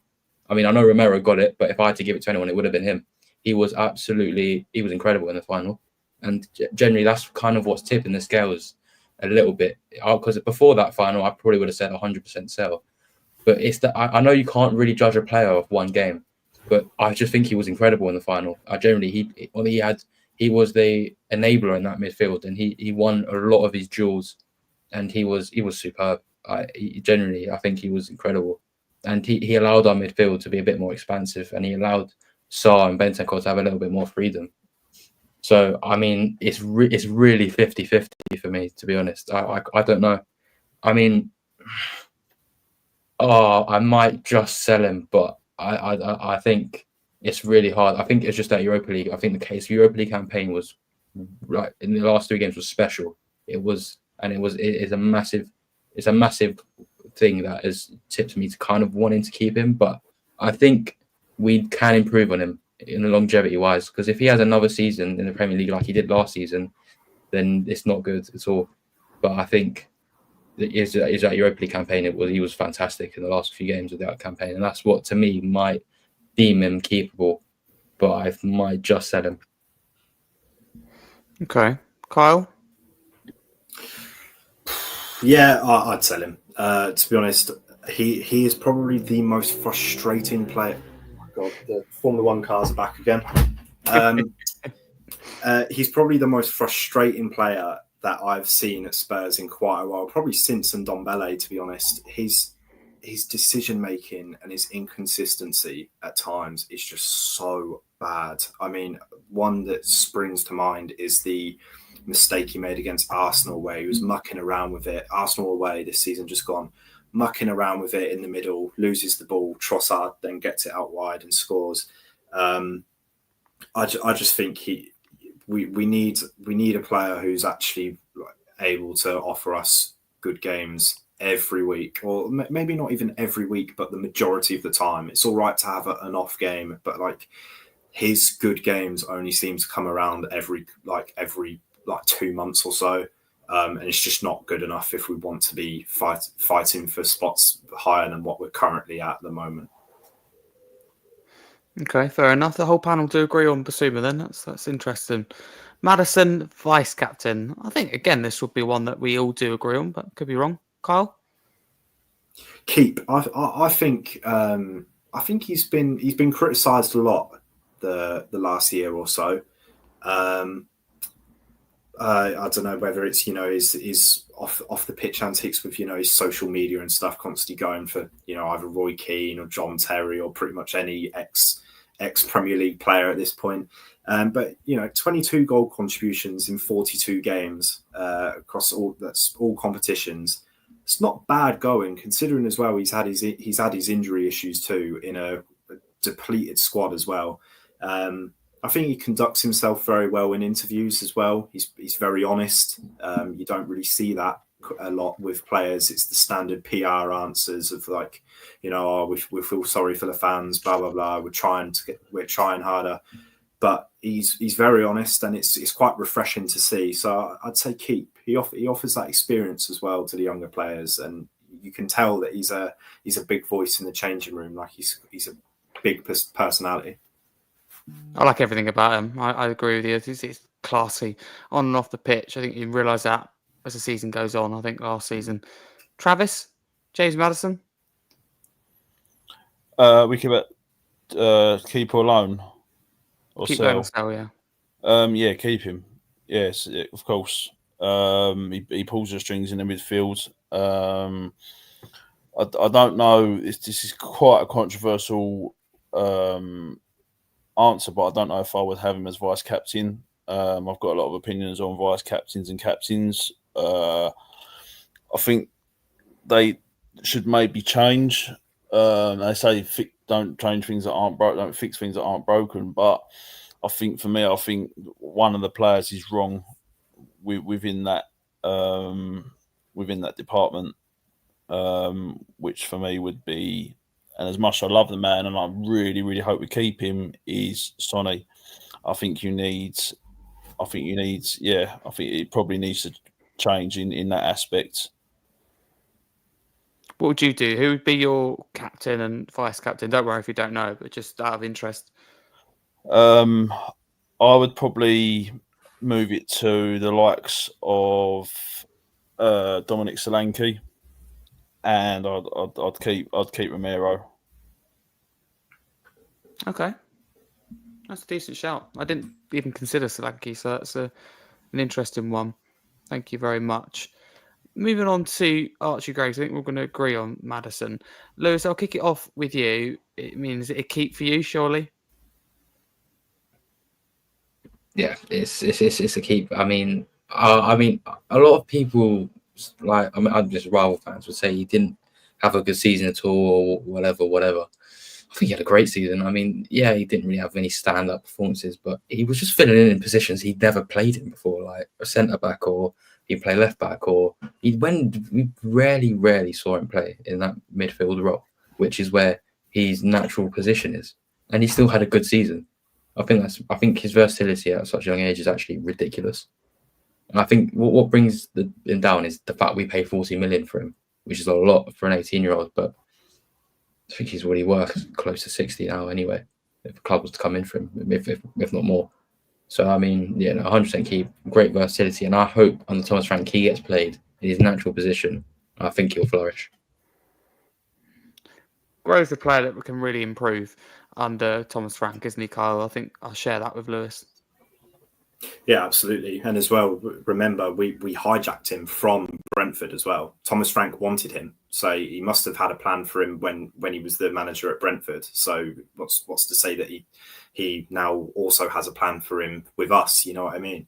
I think I had it down here as keeping, but depending on how, because it's quite hard to kind of predict how the season will go or who will play, who won't play, because he hasn't seen the squad yet. But depending on his minutes, I think a loan in January maybe for a couple of months could be good, just for him to get some first team football. Because even in for example, the under-21 Euros, he wasn't playing too much really. He was on the bench quite a fair bit. He was kind of second choice to a few other options, but obviously that stint where he was filling in centre back, left back, in a disjointed team, will only do wonders for his development. Really, he's situations like that he'll only improve. So I would say keep, but depending on how the season goes, maybe a loan. I'm not sure. A loan, I don't think it would be an awful shout at all. I think, again, as you say, it depends on the situation itself as well as the players we bring in the market. Travis, Archie Gray, a player we spoke about several times throughout last season, all for the right reasons. Keep, loan or sell? Yeah, keep him.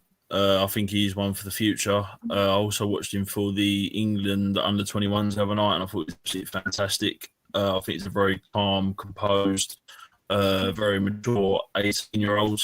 And as Lewis said, I bought him for 40 million. It's probably worth a lot more now in this current transfer window. I think he's going to be, obviously, Thomas Frank wanted him at Brentford anyway. So I think once he gets his hands on him, again, another player who I think will thrive under him. Yeah, 100%. Okay, thank you very much on Archie Gray. Lucas Bergevall is the next one. Again, I think this is going to be the next few. I think next two at least are going to be straightforward. Kyle? Yeah, keep. I'm not even going to elaborate on it. Just keep. He's brilliant. I love him. It's keep. Absolutely well said. Lewis?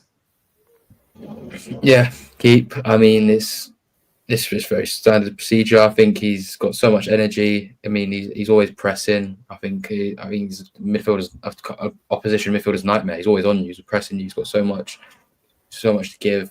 I think we've seen him play as a 5, as a 6, as a 10. Like, I mean, he's been quite versatile as well as a midfielder as well.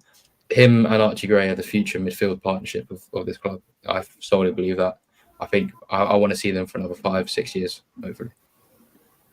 That's what we want. Travis? Yeah, no brainer. Absolutely keep him. I think he's been absolutely brilliant since coming to Spurs. Again, another player. I don't know how teams haven't come barking for him in the transfer window. Obviously, given his age and obviously how well he's played for us, and his work ethic is absolutely brilliant. So, I think as Lewis said, one for the future, and really excited to see him next year under Thomas Frank. Travis, next player, Kulusevski? It's hard with Kula. As you know, Harry, I'm a big fan of Kulusevski. So I think it would be keep. I'm a huge admirer of Dejan Kulusevski, as you know. Keep. And another player that does get me off my seat time to time. And just, again, really excited to see him next season. Fair enough. Why do you think it's a tough one? Can I ask? I thought it'd be a straightforward one. It's a tough one because he did have quite a few games where he kind of come off the boil a little bit, I think, and didn't play as well as what we all know as Tottenham fans Dejan Kulusevski can play. So why that was, I don't know. So I know he had his injury, but he's fantastic. And a great buy when we bought him. I think was it 2-3 years ago. I think we bought Kulusevski, didn't we? And he's been one of my favourites ever since. So that's why it's hard for me, because he did have a couple of games where he wasn't very good at all. But other than that, he's fantastic. Yeah. I definitely think he's our best player in the first half of the season. But where I would agree with you is he come back from injury and he wasn't the same. He's capable of more. We know that. He'll expect that. He's high standards. He's set himself. So hopefully he does well under Thomas Frank. But no, thank you very much. I was just interested to know your reasoning. Lewis, Kulusevski? Yeah, no, it is a keep. I mean, I do agree with Travis. He's a bit of a purple patch player. He'll have a run of good form, like a really, really good run of form for 9-10 games, then he might drop off. That's what happened last season. I think he had a run of games for about 10, 11 games where he was magnificent. He always looked to him to supply. to grab a goal here and there, and then he did kind of slow down. Then he got injured. I think he came back for a few games, and he got injured again. So that was, I mean, the back end of last season obviously wasn't great, but no, the first half he was our best player, and I think I just want to see him more in the midfield because I just think, as I said earlier, I just don't see him as a natural winger. I don't think he ever has been a natural winger. I think he's more suited in down the middle. Would you say more of a 10 role is? Would you say a 10 role? More of a 10. He's a 10. I think he's more of a 10. Yeah, I think him and Maddison need to be our two. I mean, I think the start of last season on Ange, he actually played both of them simultaneously at the same time in the midfield. And I think I would love to try that idea or at least play along with that. If you could fit both of them in, but you need a world class number 5 to enable you to do that. And we don't. And East Basuma's not it. If we could go out and sign him, I mean, you need a Rodri type. Obviously, we're not going to attain a Rodri. Probably, we ain't got the money to attain that. But if we could find someone enable someone who can do a Rodri role, we could entertain that idea. What about Adam Walton for Crystal Palace? We're never going to get him. I completely know that. But we'd be ambitious. If we got an Adam Walton and we played Adam Walton, Maddison, and Kulusevski, I think I would probably be the happiest Spurs fan you could see because I think generally that midfield is scary. And honestly, I would love that idea. But I think to prize him from Palace, you need to be dropping 80 million. I know he's probably not worth that 80 million, but the contract he's on and what he's worth to Palace, homegrown academy product, he's going to be an 80 million player, if not more. But I think I would love Kulusevski to be alongside Maddison. I would absolutely love to attain the idea. And I think it would be a superb if you can pull it off. But it's just you need that enabler, you need that anchor in the midfield. And we haven't got that at the minute. We can't do it. But if we could, I think that would be superb. But no, all around Kulusevski, we need to keep him. Keep. He's got such an engine. He works hard on and off the ball. I think obviously a bit of his dip might have been down to the fact that at the time, like midway through the season, he'd played the most minutes. I think in the entire league. Actually, I think he literally played practically every minute there was to play, which will have quite a big impact. But yeah, definitely keep, and I'd like to see him play in the 10 role as his main position. Agree, definitely think he's a lot better there. Papa Mate Sarkaya, what do you reckon? Keep, but watch closely. I think last season his growth kind of stagnated a little bit, and it's not entirely his fault. You know, he's had a few issues with injuries and stuff, and as well maybe playing out of position. I think personally he's more suited to a deeper role. He was kind of being played as an advanced 8 at times, which I don't think really suits him. But I'm sure Frank will get the most out of him. It's what he does. It's what he's known for as a manager. So I keep him. You keep him. Okay, fair enough. Travis, Sar? I would keep Sar. I've seen videos on social media that he's been training when he's supposed to be living it up in Dubai or wherever these players go for after season holidays. I'm a huge admirer of Pat Matisar, and I thought he's absolutely brilliant in Bilbao, and I think he could really thrive under Thomas Frank next year. I said before, I think he's got the potential to be the next Moussa Dembele. I think, and that takes massive steps. I think he has got the potential there. I'm not saying as good, but there's a lot of attributes that he. Bit of a bold claim, that.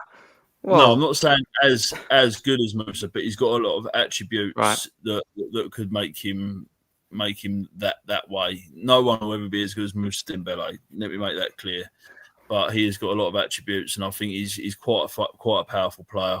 I've got high expectation for him. There's a lot of people on Twitter that kind of don't like him, but I thought he was brilliant last year, and I'll keep him all day long.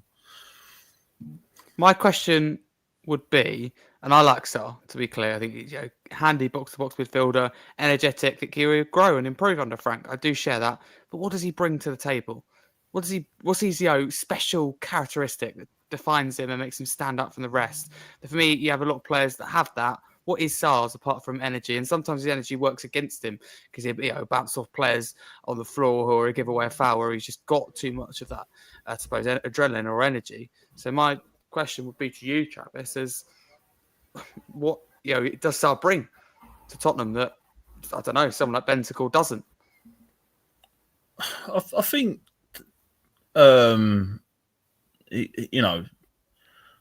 don't know really. I think he's not a lazy player. I've not seen him have one game where I thought, Sarr was really poor and lazy today.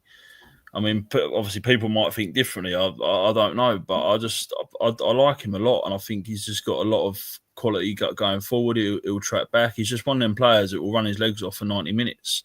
I don't think he's a bad player. I know he hasn't scored goals, but I think he's got a lot more quality to him than just that. But do you see what I mean, though? That he'd need more than just energy to get his place in the team.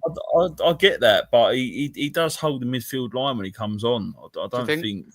Yeah, I think him and Bentancur are good in the midfield. I don't think he's a terrible player at all. No, I don't think he's terrible at all. I think could he offer more? Time will tell. I think hopefully he does really well next season. Kyle, what do you reckon, Sarr? Am I being harsh? I think a little bit, to be fair, because it's I think I get what you mean, but at the same time, you're taking away a player's best trait, and it's that's like saying, if you take away Alanga's speed, then what else does he actually offer, kind of thing? Because he wouldn't be as good as what he is without it, right?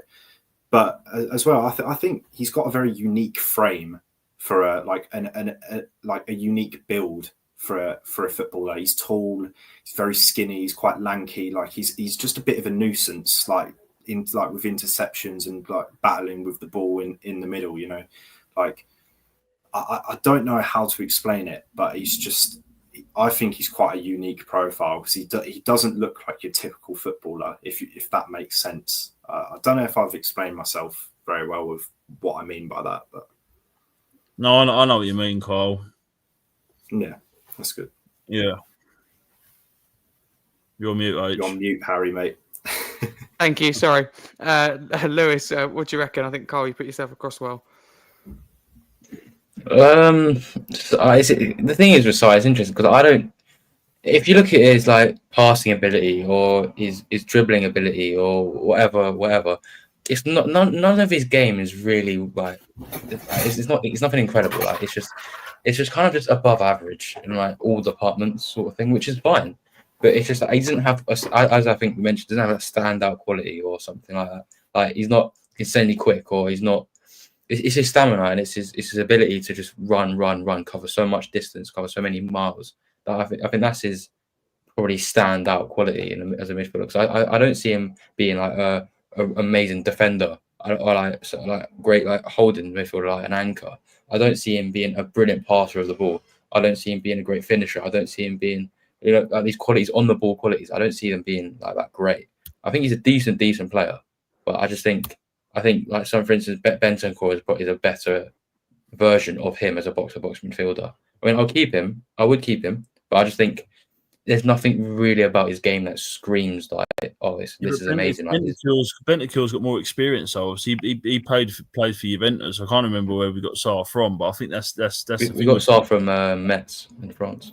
From Metz, yeah. So obviously the league. I do agree with that experience. I just don't. To me, it's just I don't see him having an insane quality. I think it's just his stamina generally, because I think off the ball he's a phenomenal quality. He's a phenomenal athlete off the ball, but on the ball, when you see him passing, I don't think his passing game is insanely strong. I don't think his shooting game is insanely strong. I don't think defending wise, putting in a challenge, is insanely strong. I don't think any of these physicality, he's not insanely strong. As a physical player, I think they're all just average. If you get what I mean, he's just pretty average, good squad player to me. I just don't see him being world class. I know you said he has some shades of quality of Moussa Dembele. I know you said he won't be as good, but he has shades of quality. I just think Moussa Dembele is levels above him in practically all departments. Yeah. Yeah, I don't know. It's just I mean, something about Sarr that I really like, and yeah, it's just like, it probably could just be his work rate and he's powerful, and I think we need that sometimes in Spurs. There's so many players within that team that drop off the boil and get really slow and that can't be bothered anymore. Whereas you've got the Sarr, he's not like that. There's too many players that drop off and then rely on other players to do what they should be doing. You know, I do agree. I just think with a lot of footballers these days, you get their on the ball quality is amazing, and off the ball they're not as good. But I think for Sarr, it's kind of the other way around. Which at this sort of day, I mean, off the ball quality, don't get me wrong, he's phenomenal off the ball, and that's what's to me is the most attractive about his game. But if you really want to start in midfielder, do you want someone who you look to and see, oh, I think their off the ball quality. I mean, this is my opinion though, is that their off the ball quality is better than on the ball. I want a both, or I want on the ball. It's just that to me, he's on the ball. He's just not really that strong in many departments. Is all I'll say. I would keep him though. I think he's a phenomenal squad player. I think he's great to have. We got him for cheap. He's probably worth quite a bit more than what we paid for him.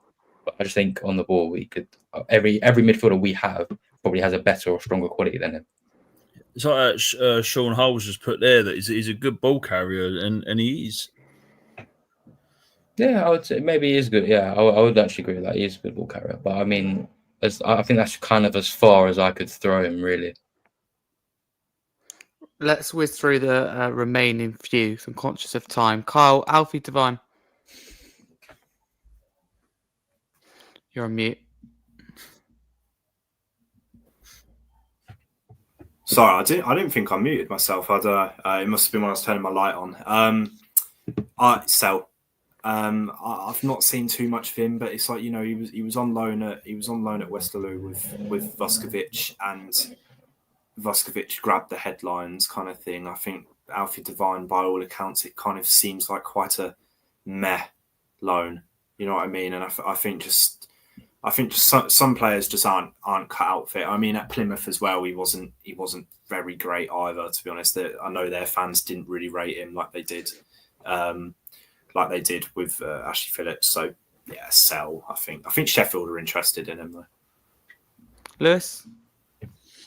Yeah, I'd have to agree. I mean, I just don't know. I just don't see him breaking through. I mean, I don't really know why we signed him, or to be honest, I mean, I think he's good talent. Don't get me wrong. I just don't see him breaking through anytime. I think the strength of midfield. I say the strength of midfield. I just think we have so many people who are younger than him. For instance, Archie Gray and Burville are both like 3 years younger than him, but they're much further in the pecking order than him in the midfielder in that debate. So yeah, I think we've got to sell him. Right, the attack now. Let's just go with keep, loan or sell with the attackers, unless you've got any burning points if you feel strongly about anyone in particular. It might be the next one, to be fair. Son, captain. Kyle. I know you said to obviously keep it quite short and sweet and stuff, but I'd sell purely because the decline it's very clear. But I think as well he gets his fairy tale ending, and as do we if we sold him. You know, he ends on a high. He's won a trophy. That's what he wanted to do. He's done it. Now just cash in, him get his final payday. I think both parties win really if we do. 100% agree with you. Lewis. I want to keep him purely because him leaving will be sadder to me than Harry Kane leaving. I mean, that's a debate up for it, but I think it's just because the trophy is the trophy. I'm sorry, yeah. But I think I would. I don't really think we'll get a big enough fee to warrant the sell though, because I think like it'll probably be 20 or 30 million, which is not bad. It's not bad at all, but it's nothing incredible. I would maybe say if he wants to leave, if I think the decision purely up to the player. I think if he wants to stay, I'll give him another year happily. I mean, I think if he wants to go, then yeah, by all means he can leave. I think I don't really want to make the decision for him. I think that he should make the decision himself. I think the club should support whatever he wants to make, whatever decision he wants to make. Okay, thank you, Travis. Keep. Lovely, thank you. Richarlison, Travis. Sell. Kyle. Sell. Lewis. Sell. What was that? Sorry, I don't know what that was. Maybe it was Richarlison himself in the background. Tell Lewis. Keep. He's the future left winger of Tottenham Hotspur. Lovely. Obviously has been signed. Travis. Who did you say? Sorry, H. It's all right. Matthias, Tell. Keep. Kyle. Keep. I think perfect profile for Thomas Frank, and like Lewis said, future of Tottenham left wing. Keep it with you, Kyle. Yang Min Hook, South Korean. I've actually seen quite a bit of him at QPR. I watch QPR games because my best mate at uni supports QPR, so I've seen him a fair bit, and Nice. he's quite inconsistent. It's quite like evident to see that he's quite raw and not got much experience. So another loan in the Championship would do him good, I reckon. But yeah, he's shown glimpses of quality as well. Okay, so that's really interesting to hear. Thank you. So I personally don't watch QPR, so I appreciate that. Travis, what do you reckon about our new South Korean? Is it Yang Min Hook in it? I think. I've not seen much from the J League, to be fair. And I think when I was on the pod the other night, I think Callum Stubbs mentioned the conversation got spoken about. And I think he was saying that when Ange was in charge, he really liked Yang Min Hook. Obviously, when Ange worked in the J League. Why we didn't get him when Ange was there, I don't know. But I can't really make a very good statement about him until I've seen him. Obviously, I know he has been put straight into the starting 11. So they've obviously seen a lot more than what we have. So I won't be able to comment on that once I've seen him start the new season. That's fair enough. I will share that with you, Lewis. Yeah, I'd probably learn it. I don't think we've actually seen him play for Spurs yet, if I could be wrong. I don't know if he played a game for us. I mean, he hasn't played a minute. He's on the bench for one, hasn't he? Yeah, he was on the bench for a couple, then we loaned him to QPR in January. I mean, I'd probably loan him again. I mean, see him in pre-season, obviously, but I think we've got quite a lot of attacking options that it's probably best if we loan him. I expect a quick one with the next one, but I do think he's definitely overhated among the fan base and in football in general, weirdly. Dominic Solanke. Travis? Keep. Lewis? Wait, did you say overhated? How is Dominic Solanke overhated? Or am I missing something? Well, yeah, no, it's just Premier League fans go that he's kind of been an awful signing. He doesn't do much. He doesn't score many goals. They just get hung up by his stats rather than his all-round game. He plays for Tottenham. I agree with the stats. He could have. I mean, with a striker, you probably expected more goals from him. But I think the way he played last season, the way he pressed, I think he was critical to the way he played. I mean, I love him. I watched a few overlap episodes. By the way, I agree with you. I watched a few overlap episodes last season. It was just all about Solanke's not very good. I wouldn't get any other top six club. I just don't agree with that. I think it's a false narrative. I think he's very good. I mean, I understand he's not putting up Harry Kane numbers, but I mean, no one's going to be doing that. So I mean, it's definitely. Don't mean this horribly. I don't want to be negative, but look at the profile of players we sign and look at the clubs we sign them from. Usually, look at the attack around Solanke. For me, it's absolutely no surprise. No service, and you can't work off no service. He had more at Bournemouth, and I genuinely mean that. And that is the issue you've got. Bournemouth, regular balls in the box. He hasn't got that at Spurs. We were woeful at times last season. Carl Solanke, is it a simple one? Yeah, I think it's pretty straightforward. Keep. Bearing in mind he was injured for like 2 months as well to still score like 17, 18 goals with the lack of service as well at times. I think, it's very good. Yeah, I simply don't agree with the narrative that he wouldn't get into the other top six side. I think he would. I think he'd get into every top six side, apart from maybe Man City with Haaland. So I just don't agree with that. He'd certainly get into Arsenal's, certainly get into Chelsea's before the sun to lap, certainly would get into Manchester United and other teams like that. Newcastle maybe is the only one that wouldn't. So I don't buy that whatsoever. Brennan Johnson, Travis. Sell. Really? Yeah. Why? I just he's one of those players you want him to do well, and you're like, I don't know, I can't really explain it. It's just his crossing is absolutely diabolical. I know he scored the winning goal for the Bilbao finals, great. However, his work rate, and I can't put my finger on it, but I don't dislike the man. Obviously, he's been through a lot. Emotionally for the abuse he got on social media and stuff like that. I do not condone anything like that, as you know, Harry. However, I just think it's his work rate, and I think he's just, if he gets a goal, it's like the Bilbao goal was obviously proof of he just, it was just a tap in. There's nothing outstanding from him really. he'll throw himself forward, but he doesn't know how to track back. And yeah, I don't know. I mean, what are we buying for? Was it 40, 50 million, something silly like that? Yeah, I don't know why we paid that.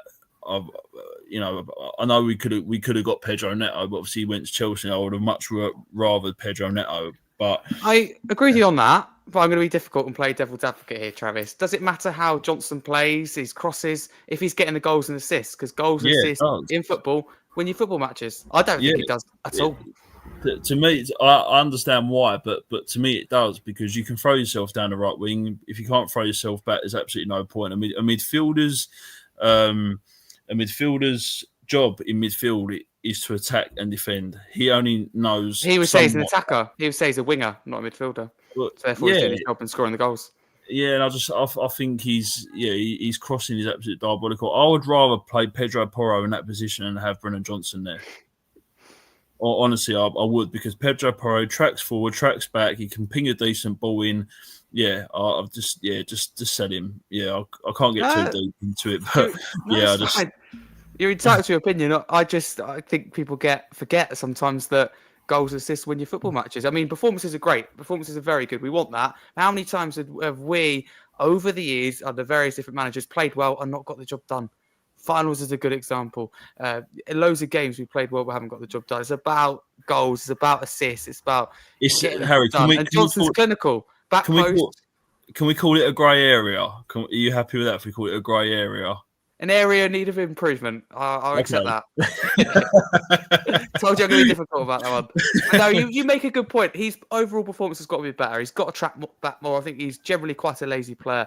I don't think maybe he's suited Andrew's system. So you make some good points. But a lot of people feel the same as you. That's really important to note. The majority of people that I've spoken to feel the same way.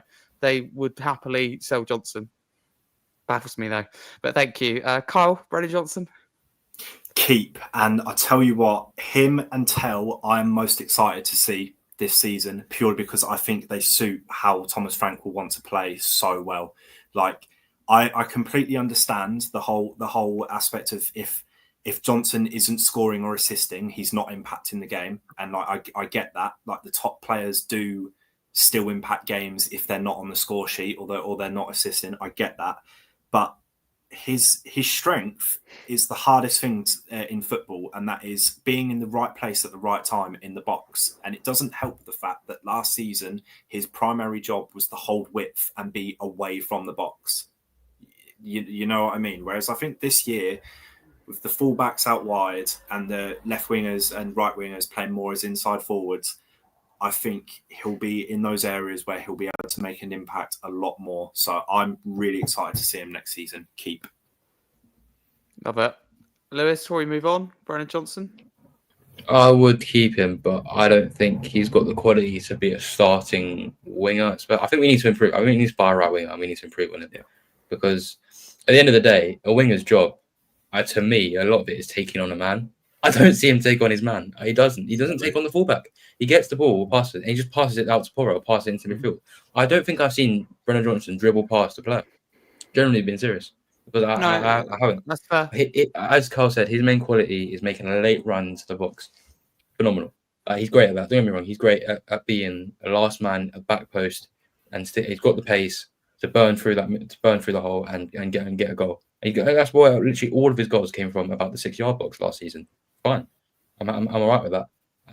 But I think quality-wise, as a quality of a winger, he's just not good enough. He can't take on his man, which is a primary job of a winger. He can't cross a ball. Another primary job of a winger. That's two things that I don't. I love Brennan Johnson. I really want him to succeed, but I just think the two main qualities that define a winger, he's just not good enough at. And that's why someone to me, that's why I'm actually most excited to see Matthias Dell and Wilson Odobert. We'll come on to Odobert, but I'm an Odobert fan. I think he's brilliant. And that's why I want to see Wilson Odobert and Matthias Dell as our starting wings, because I think Wilson Odobert is capable of playing on the right as well. I mean, he is. So that's why I would keep him as a squad player, but I just don't see him. I just don't think he's good enough to start. I'd rather a forward score goals than take on attacker, but all jokes aside, I agree with you. He's a winger. He's got to take on his man more. He's got to show that confidence to take on his man, but he's getting the goals, he's getting the assists. He's winning games, and I think he'll be very key for Frank next season. But time will tell. He definitely needs to improve. There's absolutely no doubt about it. And we played an awful lot for him. Still might not be the right signing. Time will tell. Next player, Solomon. Let's try and stick to football and matters and keep politics out of this one. Kyle, what are you saying? Yeah, just sell, just get rid. As well, he was a free signing. Might as well make a bit of money from it. You know, he's not going to massively improve the squad, is he? Like, if we're being completely honest, he had a good season at Leeds, but I think that's all he really is. You know, kind of Championship, lower end Premier League player. Lewis? Yeah, I would be happy enough to sell him. I mean, I don't know. I mean, we ain't really seen that much of him, but I mean, yeah, I don't know. I mean, if he's happy to go to Leeds, then yeah, 10 million, 10 million, they can have him. I'm not really that fast. Travis? Keep. Okay. No, I'm joking. No, sell. No, absolutely sell. Okay. You did trip me there, to be fair. I don't want Lewis to have a nervous breakdown because he's close, I can see. That was where you keep people on a long while for a podcast. No, thank you. You did get me there, to be fair. You can have that one. Odebear, next player. I think that we're all going to say keep for that. Has anyone got a different opinion? Anyone thinks loan or sell? No? All right, we'll go with all keep for Odebear. Valise. Kyle? I mean, it looks like he's going, I think, anyway. I've seen reports that he's off back to Argentina. Sell. I mean, it's a shame because he showed glimpses. Like he came off the bench against Brighton, and I know we lost the game. I think it was 4-1, but he scored the goal. No, it wasn't 4-1. It was 4-3. I can't remember, but he scored. Yeah, the goal I think it was 4-1. 4-3. Yeah, 4-3. Yeah, and yeah, he was good. It's a shame he never really got a chance. He had that injury against Bournemouth. So yeah, it's a shame, but yeah, sell. Okay, fair enough. Lewis? Yeah, I don't see him breaking into this team. I don't know. I mean, you never know. I could be wrong, but I mean, I doubt Frank's probably got massive expectations or eyes on him. So I'd probably sell him back to Argentina or Spain, probably wherever he's comfortable. Weird signing, I think it's fair to say. Travis? Sell. Yeah, I don't think he'd break through Spurs. To be fair, yeah, just an easy player to get off the wage bill. Penultimate player now, Travis. Dane Scarlett? Keep. I'd keep Scarlett. Yeah, I'd really give him a good run through pre-season. I thought he played really well in the. I think it might have Bodo Glimp. I think he got a couple of minutes when what's his name, Ajayi come on as well. They both come on at the same time, and I thought, I thought Scarlett was really good. Throws himself in the box, and yeah, I'd keep him, and hopefully Frank sees a good in him as well. I think he's one for the future. Lovely. Okay, thank you, Kyle. Keep as well. Further down the line, we'll probably have the same issue with the club trained issues and stuff like that. So we might as well not make a repeat. He's shown glimpses of quality. Yeah, just give him a bit of game time. I'm sure he might come good. He might not. Lovely stuff. Lewis, what do you reckon? Probably would keep it. It's inevitable loan, though, isn't it? Really, I doubt he's going to be. I could just see him getting loaned. I mean, I would love for him. I mean, we were all raving about him 5 years ago, but and he's like 16 and they put in amazing performances for our youth team. But I don't know. I would keep him. I'm going to add a couple of names to this list that aren't on here. God, goodness knows why. Brian Gill, firstly. Kyle? Sell. Just sell. Get that Howard Wolowitz guy gone, man. He's so frustrating to watch. My God. Sell. Travis, you've got to talk about your face there. I mean, you look like you saw something really bad. Brian Gill, I know your thoughts on that. Like you tried something. Oh, it's almost as bad as hearing Eric Dyer, and that is bad, as you know. So, yeah, get rid. Yeah. Oh, I think the face, told the story there. Didn't even need to ask you, Lewis. I mean, I'll sell him, but I don't know why. Why do we hate him? What's he done wrong? I don't understand. I mean, like, I'll sell him. I'm happy to sell. I don't want to keep him, but it's not like he's going to bed in an Arsenal shirt. I don't know why we hate him. What's the pure hatred to have? Is he one of those players though that I think he's one of those players that isn't right for the Premier League? Yeah, no, don't get me wrong. He's not acclimatised Premier League. He's a bit weak. I mean, like if the Premier League is not up to the Premier League standard, don't get me wrong. But I mean, I don't know. The fan base seems to hate him, and I was like, "Well, why do you hate him? He's not done anything wrong, really." I mean, I think was it like City away this season or last season? He actually started for us, and like, he was actually all right. I don't know. I mean, Yeah, I think we were down to the bare bones again. I think Travis's face tells the story. But no, fair enough. I think you make a good point, Lewis. He hasn't done anything like wrong, not like an Ndombele in terms of poor attitude and poor performances. I do share that with you. Kyle, Gil, I think you're leaning towards a sell with this one. I can tell. I said sell before, but I mean, like, commenting on what Lewis said, like, what's he done wrong? But the point is, he's done nothing, quite literally nothing. I think he's got like 1 assist in 4 years with us, and that was against Crystal Palace, where, to be honest, it was literally a 5-yard pass to Kane, who shouldn't have probably scored from the angle that he did. So it wasn't really like a good moment from him. It was probably just Kane being world class that he got that assist, to be fair. But yeah, it's just a poor player. Okay, thank you very much. I'm going to add Vuskovic in there. You mentioned it earlier, Lewis. He's not on here, but I think it's worth. I don't think we're going to sell him, but whether we keep or loan him, Lewis, what would you do? I want to keep him. I don't want to loan him. I want him to be in this squad. I think. I mean, I know it's the Belgian league. And I know there's probably there's a pretty big dip in quality. I understand that. I'm all for that. But I think he's like 6'3", and he's sitting like he's like my age. He's like younger than me. That's actually pretty. Not. I think how old is he? Like is he 17? I think he's 17. I think he's the same age as me, or he's about to be 18. Which actually, and he's 6'3". That's scary to me. I mean, he's actually an animal, and I think he's got a great goal scoring ability as well. He was like one of West Ham's top goal scorers, and he's a centre back. That is ridiculous. I mean, I think I was open to the idea because Thomas Frank fluctuates between a 3 and a 4. Like you can see it when it depends on who he plays. And I'm all for it. If you have a Romero, Van der Ven, and Vuskovic back three, I think that is actually a quality back three pairing if he could do it and manipulate it. And I think that's impenetrable. And I think I want to see him get minutes. I think future Jan Vertonghen. I think he's generally got so much quality. Absolutely. It's worth noting, by the way, I know he's not an attacker. I'm just adding the last couple in that are random. The club have maybe accidentally or purposely missed. Carl? Vuskovic, is that still?